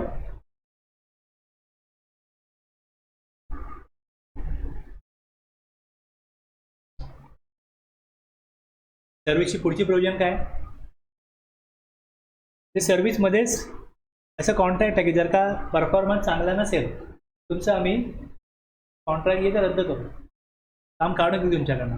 असं जर कॉन्ट्रॅक्टमध्ये असेल तर कॉन्ट्रॅक्ट बंद होईल, काढून टाकलं जाईल. काम प्रॉपर प्रोग्रेस नाही आहे, प्रॉपर क्वालिटी नाही आहे.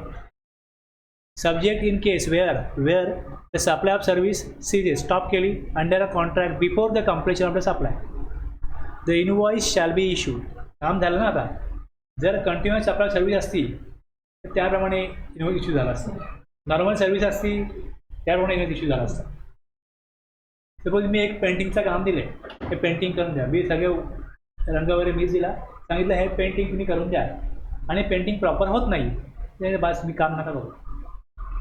काम पूर्ण केलं असतं तर 5,000 रुपये द्यायचे होते. जर काम बरोबर नाही आहे तर समजा जेवढं काम पूर्ण झालं आहे जेवढं काम पूर्ण झालं आहे त्यांनी काम तर केलं, सप्लाय बंद केला. आता काय होतं, वेन द सप्लाय सीजेस, थांबवला supply, and such invoice shall be issued to the extent of the supply made before such cessation.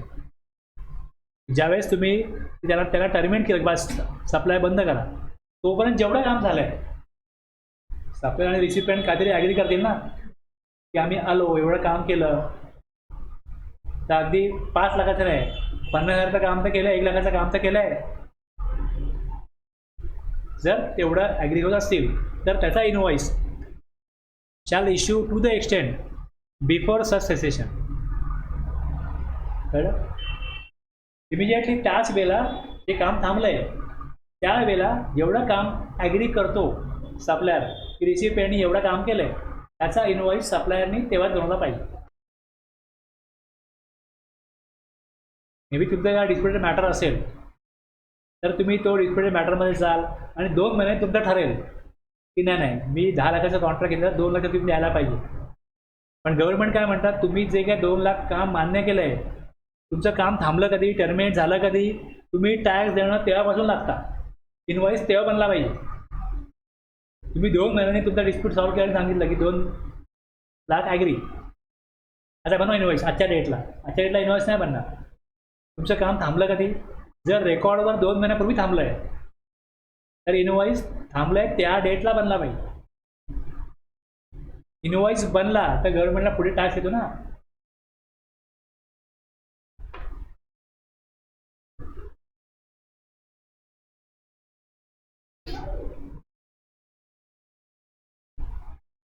एकतीस 1 बघितला नॉर्मल, 31.2 बघितला continuous supply of goods, continuous supply of service, आणि आत्ता काय बघितलं आपण, सेसेशन ऑफ सर्व्हिस, आणि आपण 31 अगोदर बघितलं.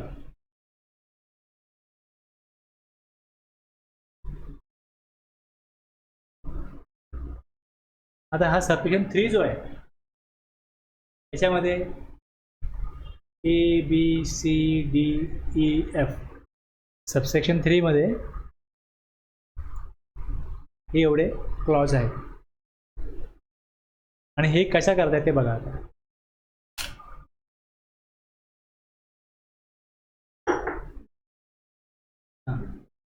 क्लॉज ए मध्ये इश्यू ऑफ रिवाइज इनवॉइस. आता रिवाइज इनवॉइस काय रोज कोण बनवत नाही, सगळ्यात पहिली गोष्ट.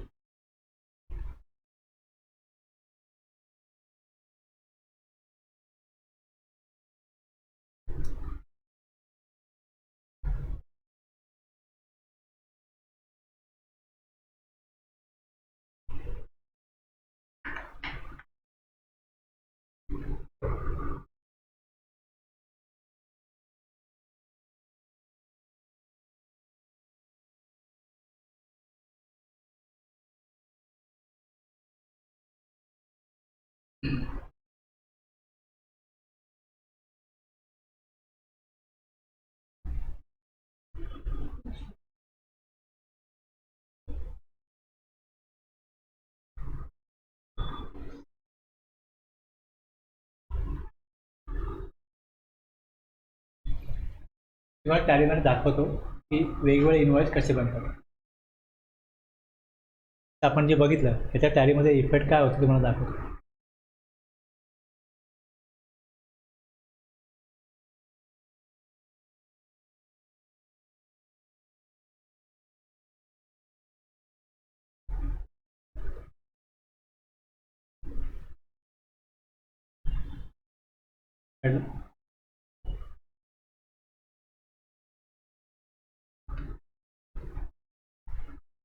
मी जसा हा इनवॉइस बघाल,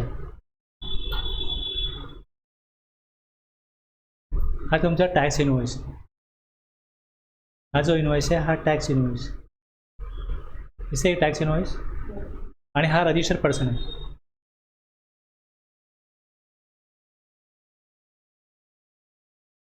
इथे मी ॲड वाउचर करतो.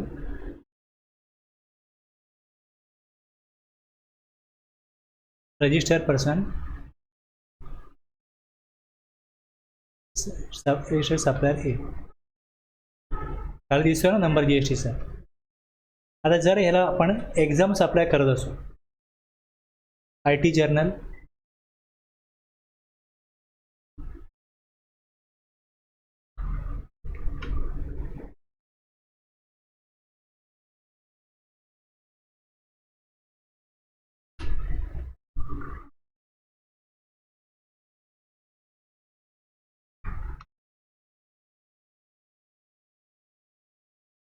आता हे जेव्हा आपण बनवलं आहे जेव्हा ड्रॉइंग बुक, याला काय दिलं इकडे ॲप्लिकेबल केलं, इकडे इकडे यस केलं, ह्याला HSN कोड दिला आणि खाली इथे नील रेट दिलं, नील रेट किंवा ह्याला एक्झाम दिलं. 1 एप्रिलपासून ह्याला मी एक्झाम दिलं की ड्रॉइंग बुक एक्झाम्ड आहे. तसंच हे जे IT जर्नल आहे,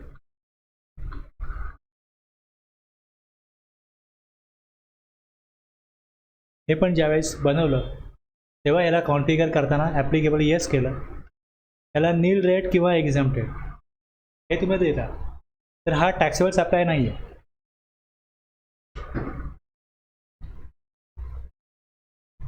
कळलं? हा टॅक्सेबल सप्लाय नाही आहे, एक्झाम सप्लाय आहे ना. मग आता एक्झाम सप्लाय असेल तर जर मी याला इन्व्हॉइसला या प्रिंट केलं, वरती हेडिंग काय आलं बघा, bill of supply, bill of supply.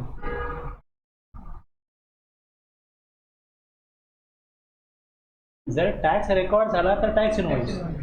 आता जर कंपोजिशन दिलेला असतो तर कुठलाही टॅक्स कलेक्ट नाही करत, मग त्याला इश्यू करायचा bill of supply. Bill of सप्लायचा अर्थच हा आहे की त्यामध्ये जो सप्लायर आहे हा कुठल्याही प्रकारचा टॅक्स कलेक्ट करत नाही. आता इकडे हेच सांगितलं तुम्हाला की सेक्शन 31(3)C मध्ये हे सांगितलं आहे की bill of supply to be issued for exempted supply, आणि सेक्शन 10 मध्ये कंप्लेंट दिलेला असतो तो बिल ऑफ सप्लाय इश्यू करेल. एक्झाम्प्टेड सप्लाय तो आहे त्याचा रेट नील आहे एखाद्या गुड्सचा, किंवा जो सेक्शन 11 मध्ये CGST ॲक्टमध्ये किंवा सेक्शन 6 मध्ये IGST ॲक्टमध्ये नोटिफिकेशन काढून काही गुड्स सर्व्हिसेस एक्झाम केल्या तर मग तो टॅक्स कलेक्ट करणार नाही. त्यावेळेस सप्लाय होईल, डिस्क्रिप्शन ऑफ गुड्स येईल, त्याची कॉस्ट वगैरे सगळं येईल, सप्लायरची माहिती येईल, रिसिपेंटची माहिती येईल डॉक्युमेंटमध्ये, पण टॅक्स कलेक्ट नाही होणार. मग तिथे काय होईल, डॉक्युमेंटचं नाव बिल ऑफ सप्लाय असेल. कळलं? आता इथे जर का मी तुम्हाला डीमार्टचं एक्झाम्पल दिलं होतं की इकडे जो रिसिपियंट आहे, हा रिसिपियंट जो आहे, रिसिपियंट जो आहे लोकल कस्टमर P, हा कोण आहे, एक minute, local customer P consumer R, consumer R आहे. कंझ्युमर R हा कोण आहे, अनरजिस्टर्ड पर्सन आहे. कळलं? हा रजिस्टर्ड पर्सन नाही आहे. जर याला मी कॉन्फिगरेशन बघायचं, काय दिलं इकडे, अनरजिस्टर्ड दिलं आहे.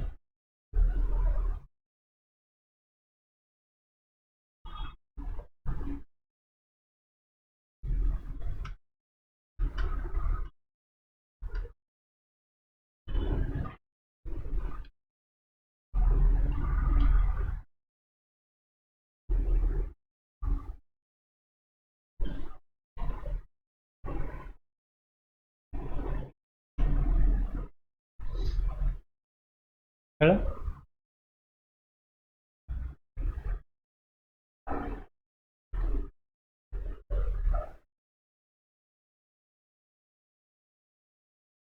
आता मी काय केलं, टॅक्सेबल आणि एक्झाम प्रोडक्ट मिक्स केली ना. आता इनवॉइस बघा काय दाखवतो,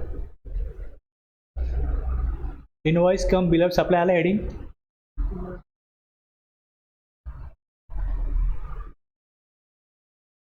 इससे invoice come bill of supply, हे सगळं सॉफ्टवेअरमध्ये सेटिंग बाय डिफॉल्ट आहे, वेगळी सेटिंग करायला लागत नाही. हे असं यायला पाहिजे म्हणून मी सेटिंग केलेलं नाही.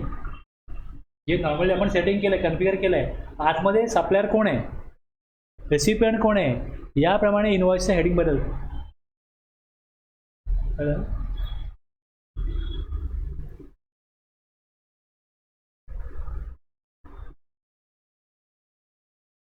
हे पण सांगतो काय, रिसीट वाउचर, रिफंड वाउचर, आणि RCM मध्ये सेल्फ इनवॉइस आणि पेमेंट जर केलं तर त्याकरता पेमेंट वाउचरमध्येच RCM असेल तर त्याला काय इफेक्ट द्यायचा, हे तुम्हाला 31(3) मध्ये हे जी एक क्लॉज ABCDEFG आहे ते काय करतात हे बघू आता आपण एक एक.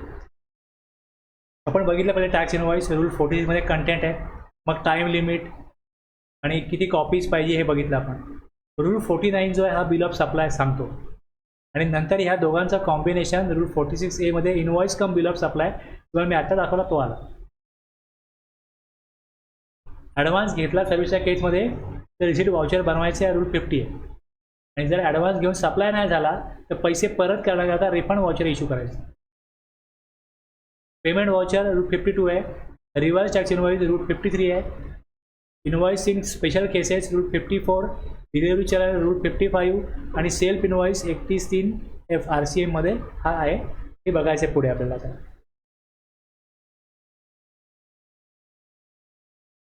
मला मी दाखवलं काय तरतूद कुठे एवढं बघायचं. जर एखादा व्यक्ती registered person may within 1 month from the date of issuance of certificate of registration 25/1 ला काय बघितलं की जो लायबल झाला रजिस्ट्रेशनसाठी 22 किंवा 24 पेशंटप्रमाणे त्यांनी 30 दिवसामध्ये ॲप्लिकेशन केलं पाहिजे रजिस्ट्रेशनसाठी. मग त्याचं ॲप्लिकेशन व्हेरीफाय होईल आणि मग त्याला ॲप्रूव्ह करून काय मिळेल, सर्टिफिकेट मिळेल. तर तो जो कालावधी आहे विदिन 1 month त्यांनी काय केलं, date of issuance of certificate in such manner as may be prescribe issue a revise invoice against the invoice already issued. एखादा व्यक्ती इफेक्टिव्ह डेट आहे त्याची, तो डेट ऑफ इश्युअन्स सर्टिफिकेट हे वेगळ्या डेटला झाला.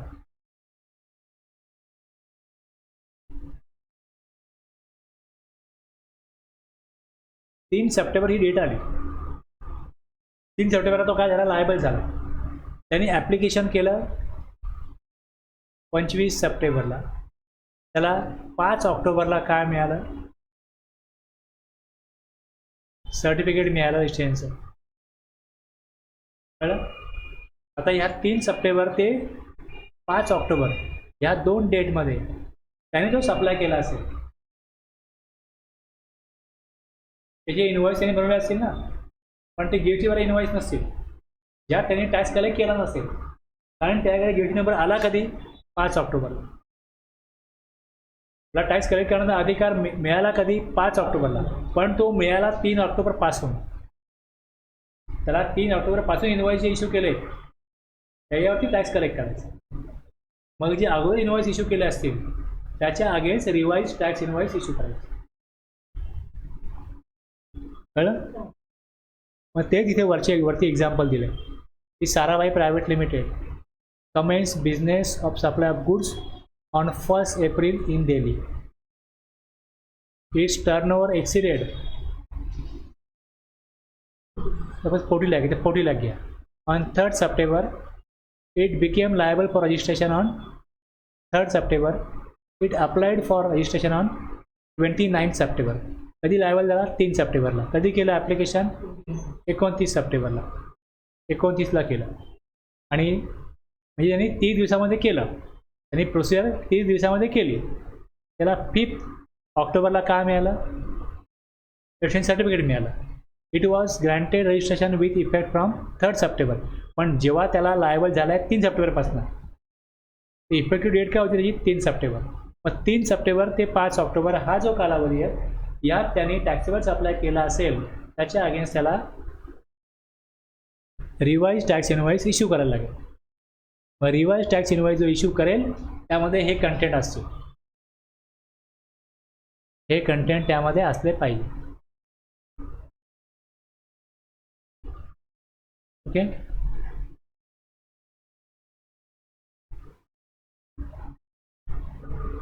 आणि जर त्यांनी सप्लाय केला अनरजिस्टर्ड पर्सनला, रिसिपियंट कोण आहे, अनरजिस्टर्ड पर्सन.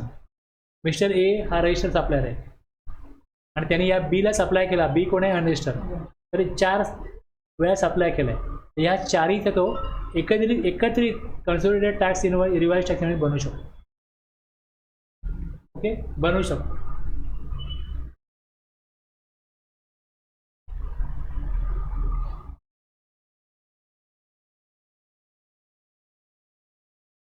इश्यू अ कन्सोलिडेटेड रिवाइज टॅक्स इनवॉइस हे दिलं या प्रोव्हिजनमध्ये. पण जर राज्याबाहेर सप्लाय केला आहे इंटरस्टेट सप्लाय केलं राज्याबाहेर आणि 2.5 लाखाच्या वर जर का त्याचा टर्नओव्हर असेल, सॉरी इनवॉइस व्हॅल्यू असेल, तर मात्र त्याला कन्झ्युमर टॅक्स इनवॉइस बनवता येणार नाही, सेपरेट इनवॉइस बनवायला लागेल. रिसिपियंट राज्याबाहेरचं आहे, रिसिपियंट राज्याबाहेरचं आहे आणि इनवॉइस व्हॅल्यू 2.5 लाखाहून जास्त आहे, तर मग कन्सोलिडेटेड रिवाइज टॅक्स इनवॉइस बनवता येणार नाही. प्रत्येक सप्लायच्या अगेन्स्ट त्याला वेगळा इनवॉइस बनवायला लागेल. पण राज्याबाहेरचा आहे 2.5 लाखापेक्षा कमी इनवॉइस व्हॅल्यू, तेव्हा चालेल. राज्यामधला किती व्हॅल्यू असो, 4 सप्लाय आहेत, 4ची व्हॅल्यू एकत्र करा, एक इनवॉइस बनवा. जर रिसिपियंट कोण आहे, अनरजिस्टर्ड पर्सन आहे, तर एकत्रित इनवॉइस म्हणजे कन्सोलिडेटेड रिवाइज टॅक्स इनवॉइस बनवला जाऊ शकतो.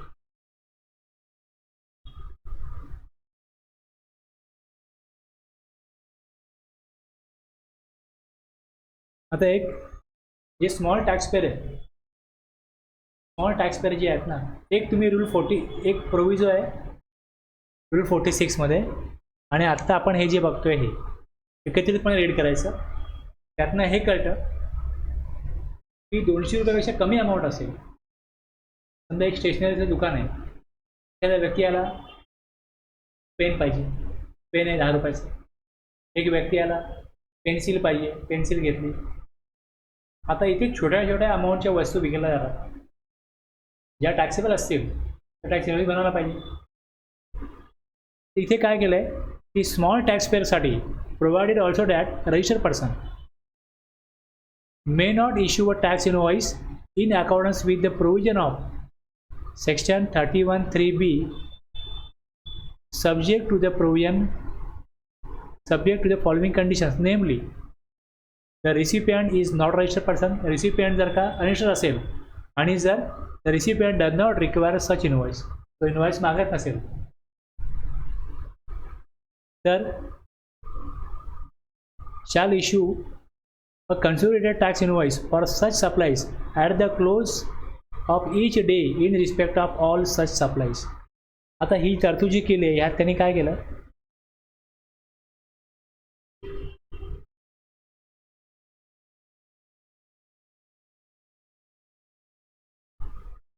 तुम्ही इथे बघाल 31(3)(b) मध्ये a registered person may not issue a tax invoice if the value of the goods or services or both supplied is less than 200 subject to such condition आणि such manner as may prescribe. म्हणजे रूलमध्ये बघा 200 रुपये ही amount त्याने कुठे दिली, 31(3)(b) मध्ये दिली आणि त्याचे कंडिशन्स आणि मॅनर काय पुढे दिला, रूल 46 मध्ये प्रोविजो 4 मध्ये दिला.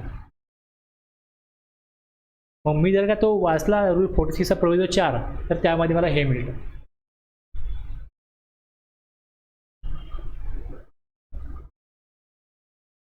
एकतीस 3(b) मध्ये काय मिळतं की 200 रुपयाची अमाऊंट सप्लाय केला असेल, ओके, तर इनवॉइस इश्यू करायची गरज नाही. तुम्ही अशा 200 पेक्षा कमी अमाऊंट असेल तर त्या सगळ्या अमाऊंट तुम्ही लिहून ठेवा, म्हणजे असं करायला लागेल ना जर का, आणि एकत्रितपणे इनवॉइस बनवा. कधी दुकान बंद होईल, शॉप बंद होईल, बिझनेस ज्या दिवशी बंद करता त्या दिवशीचा close of the each day, close of each day in respect of such supply. Condition काय, रिसिपियंट हा नॉट रजिस्टर्ड पर्सन आहे आणि does not require such invoice आहे. 200 पेक्षा कमी अमाऊंट आहे, येस. रिसिपियंट अनरजिस्टर्ड आहे, येस. 200 पेक्षा कमी अमाऊंट आहे आणि तो व्यक्ती इनवॉइस मागत नाही, तर अशा सप्लायचा एकत्रितपणे जेव्हा दिवस संपेल, जेव्हा तो क्लोज ऑफ इच डे होईल त्यावेळेस इनवॉइस इश्यू करा. हां, दुकान बंद होणार शेवटी, आपण असा अर्थ करतो. आता एक राघव ट्रेडर्स आहे, रजिस्टर्ड रिटेल डीलर आहे, तो 190 रुपयाची वस्तू आहे. राघव ट्रेडर्स हा रजिस्टर्ड रिटेल डीलर आहे. सप्लायर कोण आहे, Jain and sons is a trader dealing in stationery items. It is registered under GST and has undertaken following sales during the day. काय केलं त्यांनी, राघव ट्रेडर्सनी रजिस्टर्ड रिटेल डीलर 190 रुपयाचे गुड्स विकले. आता राघव ट्रेडर जो दिला त्यांनी, being a composition dealer, regular असो या कंपोजिशन असो, रजिस्टर्ड पर्सन असेल इनवॉइस इश्यू करायला लागेल. दुसरा ध्रुव एंटरप्राइजेस अनरजिस्टर्ड ट्रेडर, हा अनरजिस्टर आहे पण अमाऊंट 200च्या वरती गेली, इनवॉइस इश्यू करायला लागेल. तिसरं गौरव अ पेंटर अनरजिस्टर आहे 500 रुपये, अमाऊंट 200च्या वरती आहे, इनवॉइस इश्यू करायला लागेल. चौथं Oberoi orphanage and unregistered entity 188 रुपयाचे गुड्स घेतले, अनरजिस्टर आहे. आणि आराध्या अ स्टुडंट अनरजिस्टर 158, हे 2 अनरजिस्टर आहेत, अमाऊंट 200च्या आतमधली आहे. ह्या 2 अमाऊंटचा एकत्रित इनवॉइस बनवला जाऊ शकतो क्लोज ऑफ दॅट डे.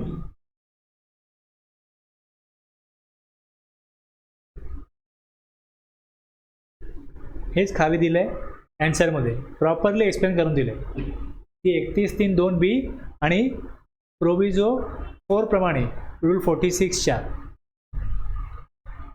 200 रुपयापेक्षा कमी अमाऊंट आहे आणि रिसिपंट जर अनरजिस्टर आहे तर दिवसाच्या शेवटी दिवस संपतो तेव्हा बिझनेसचा क्लोज डे असेल तेव्हा क्लोज टाईम असेल त्यावेळेस त्याचा एकत्रित इनवॉइस कन्सोलिडेटेड टॅक्स इनवॉइस बनवला जाऊ शकतो. पण जर रजिस्टर्ड पर्सन असतील अमाऊंट किती पण असो त्याचा इनवॉइस इश्यू करावा लागेल. आणि जर अनरजिस्टर्ड पर्सन आहे आणि अमाऊंट 200च्या वरती गेली इनवॉइस इश्यू करायला लागेल.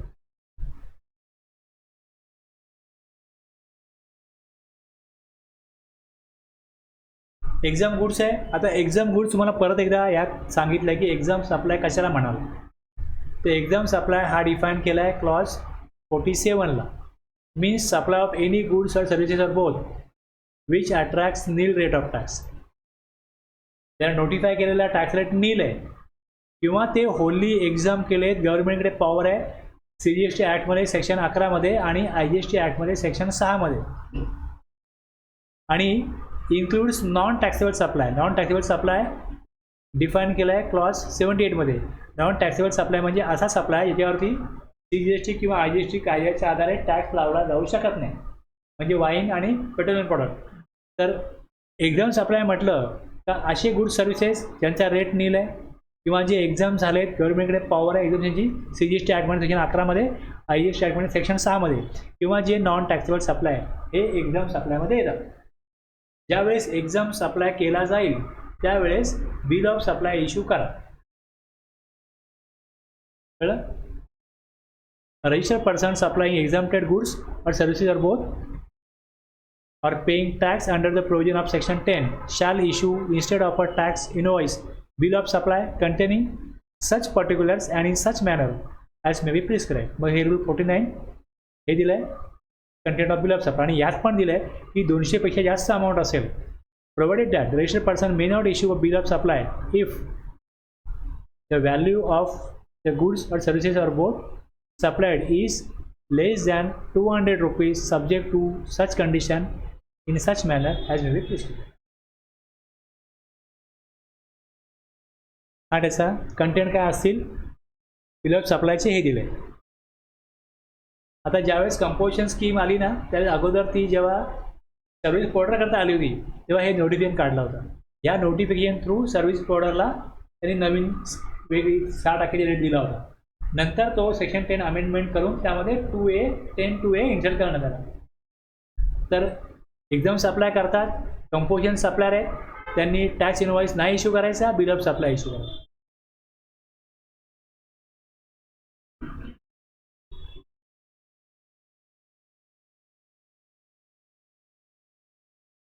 आणि रूल 46A नंतर गव्हर्नमेंटने काढला की जर सप्लायर रजिस्टर आहे आणि रिसिपंट अनरजिस्टर आहे तर टॅक्स इनवॉइस आणि बिल ऑफ सप्लाय दोन इनवॉइस इश्यू करायची गरज नाही. टॅक्सेबल सप्लाय आणि एक्झाम सप्लाय एकाच डॉक्युमेंटमध्ये इनवॉइस कम बिल ऑफ सप्लायमध्ये ते करू शकतो. हां 46A.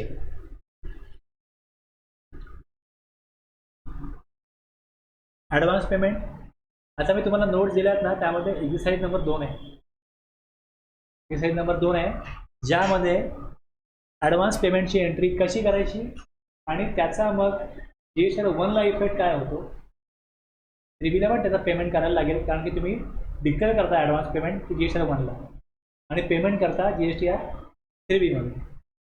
आणि RCM आहे हे रिसिट वाउचर आहे, हे मी टॅलीमध्ये अशा प्रकारे बनवलं आहे.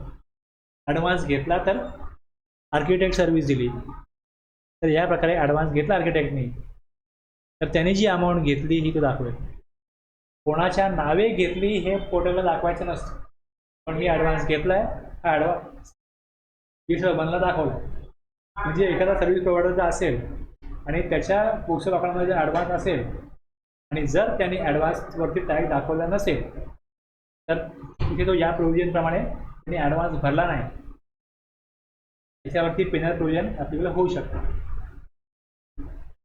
इथे जे आपण सर्व्हिस घेतलं तर असं काही इश्यू होणार ना, 23,600. ॲडव्हान्स घेतलाय तर ॲडव्हान्स घेतलाय सर्व्हिस, आपल्याकडे पण सर्व्हिस तुम्ही एखाद्याला ॲडव्हान्स दिला, मग तुम्ही त्याला सांगितलं पाहिजे की मला ॲडव्हान्स रिसिप्ट द्या, कारण तुम्ही आमच्याकडे ॲडव्हान्स घेत आहे, तुम्ही गेटला बंदला दाखवाल. तसं एवढंच आहे तुमच्याकरता. सप्लायरने ॲडव्हान्स जर घेतला असेल तर त्याच्या तुम्हाला RTC घ्यायचा नाही आहे, त्यामुळे तुमच्याकडे ॲडव्हान्स रिसिप्ट असली काय नसली काय तुमचं काय नुकसान नाही, किंवा तुम्ही ॲडव्हान्स दिल्यावर तुम्ही ॲडव्हान्स रिसिप्ट घेतलीच असली पाहिजे अशी काही तरतूद नाही. कळलं ना? इनवॉइसच्या अगेन्स्ट तुम्हाला RTC मिळेल, त्यामुळे तुमच्याकडे इनवॉइस असेल तरच तुम्ही RTC घेऊ शकता. हे सेक्शन 16 सांगतो. तर ॲडव्हान्स रिसिट आहे आणि जर का ॲडव्हान्स परत केला तर मग रिफंड आहे. म्हणजे सप्लायरनी सप्लाय करण्यासाठी ॲडव्हान्स घेतला, तो बनवेल रिसिट वाउचर, पण सप्लाय नाही झाला तर टॅक्स इनवॉइस नाही बनणार, मग तो इश्यू करेल रिफंड. म्हणजे पैसे घेतले आणि ते परत केले तर रिफंड वाउचर तो बनवेल. हे रेकॉर्डला पाहिजे, माझ्या बँकेत पैसे आले, हे बघा ॲडव्हान्स घेतला, मी परत पैसे ज्याच्याकडनं घेतले त्याला परत केले, कारण की कॉन्ट्रॅक्ट कॅन्सल झालं, ॲग्रीमेंट कॅन्सल झालं, हे रिफंड. मग रिफंड वाउचरचा मध्ये काय कंटेंट पाहिजे हे पण दिलं आहे, त्याप्रमाणे तुम्हाला या प्रकारे बनेल. याचं एक्झरसाईज मी तुम्हाला दिलेलं आहे, ते आपण करू पुढच्या क्लासला. कळलं? हे तुम्हाला हे पण क्लिअर होईल. हे सेल्फ इनवॉइस आहे. जर तुम्ही अनरजिस्टर्ड सप्लायरकडनं असा सप्लाय घेतला ज्यावर रिसिपेंट म्हणून तुम्हाला टॅक्स द्यायचा, तर तुम्हाला टॅक्स भरायचा आहे काय म्हणून, रिव्हर्स चार्ज म्हणून. तर इकडे एक रेकॉर्ड तुमच्याकडे पाहिजे की तुम्ही ह्या डॉक्युमेंटच्या आधारे टॅक्स भरला आहे. तुम्ही सर्व्हिस घेतली किंवा गुड्स घेतली यावर टॅक्स तुम्हाला द्यायचा आहे, रिसिपेंट म्हणून तुम्हाला द्यायचं आहे. आणि तुमचा जो सप्लायर आहे तो जर अनरजिस्टर्ड असेल तर कुठला इनवॉइस इश्यू नाही करणार, इश्यू नाही करणार. तसा हा क्यू रोड लाईन्स आहे, हा ट्रान्सपोर्टर आहे, ट्रान्सपोर्टेशन चार्जेस त्यांनी घेतले 50,000 रुपये, त्यांनी कुठला इनवॉइस इश्यू नाही केला. तो GT आहे, गुड ट्रान्सपोर्ट एजन्सी.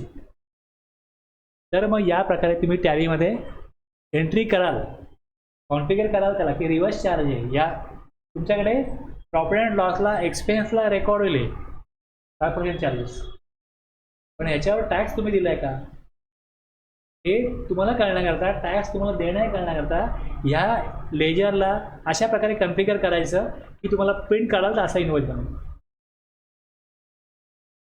इथे सेटिंग आहे, ते कॉन्फिगरेशन आहे की रिव्हर्स चार्ज ॲप्लिकेबल आहे. हे मी येस केलं तर मग त्याला त्याची ते मी एंट्री करीन त्याची.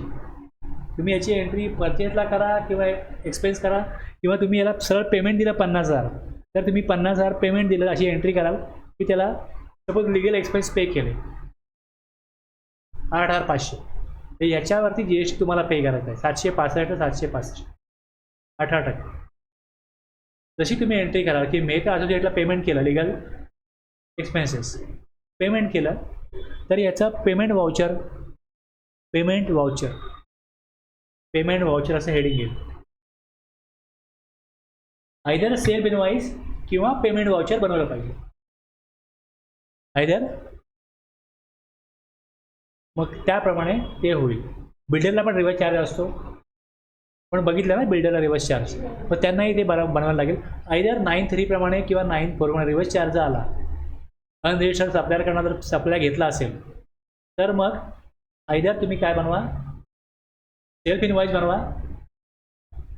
इनवॉइस बनवा, किंवा मग पेमेंटची एंट्री करता तर पेमेंट वाउचर बनवा. त्यामुळे तो टॅक्स रेसिपियंट म्हणून तुम्हाला द्यायचं आहे हे रेकॉर्ड होईल. म्हणजे प्रत्येक तुमचं जे ट्रान्झॅक्शन आहे त्याचं एक डॉक्युमेंट असायला पाहिजे असं लॉ मेकरना वाटतं. म्हणून त्यांनी इथे सप्लायर तुमचा अनरजिस्टर आहे, तुम्ही टॅक्स देणार आहात, तर तुम्ही जे डॉक्युमेंट तुमच्याकडे तुम्ही बनवून घ्या.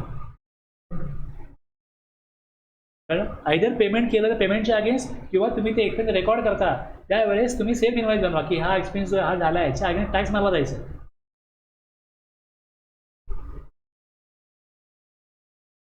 ठीक आहे, थांबूया. आता हे सगळ्यात मी चार्ट पुढे दिलेत, या सगळ्याचे चार्ट मी पुढे दिलेले आहेत. आणि ह्याचं एक्झरसाईज जे आहे RCMचं ॲडव्हान्स रिफंडचं हे आपण नेक्स्ट क्लासला घेऊ. जे काय वाचलं तुम्हाला कळलं कन्सेप्ट काय, प्रॅक्टिकली कसा इम्प्लिमेंट करायचा आहे टॅलीमध्ये तुम्हाला कळेल.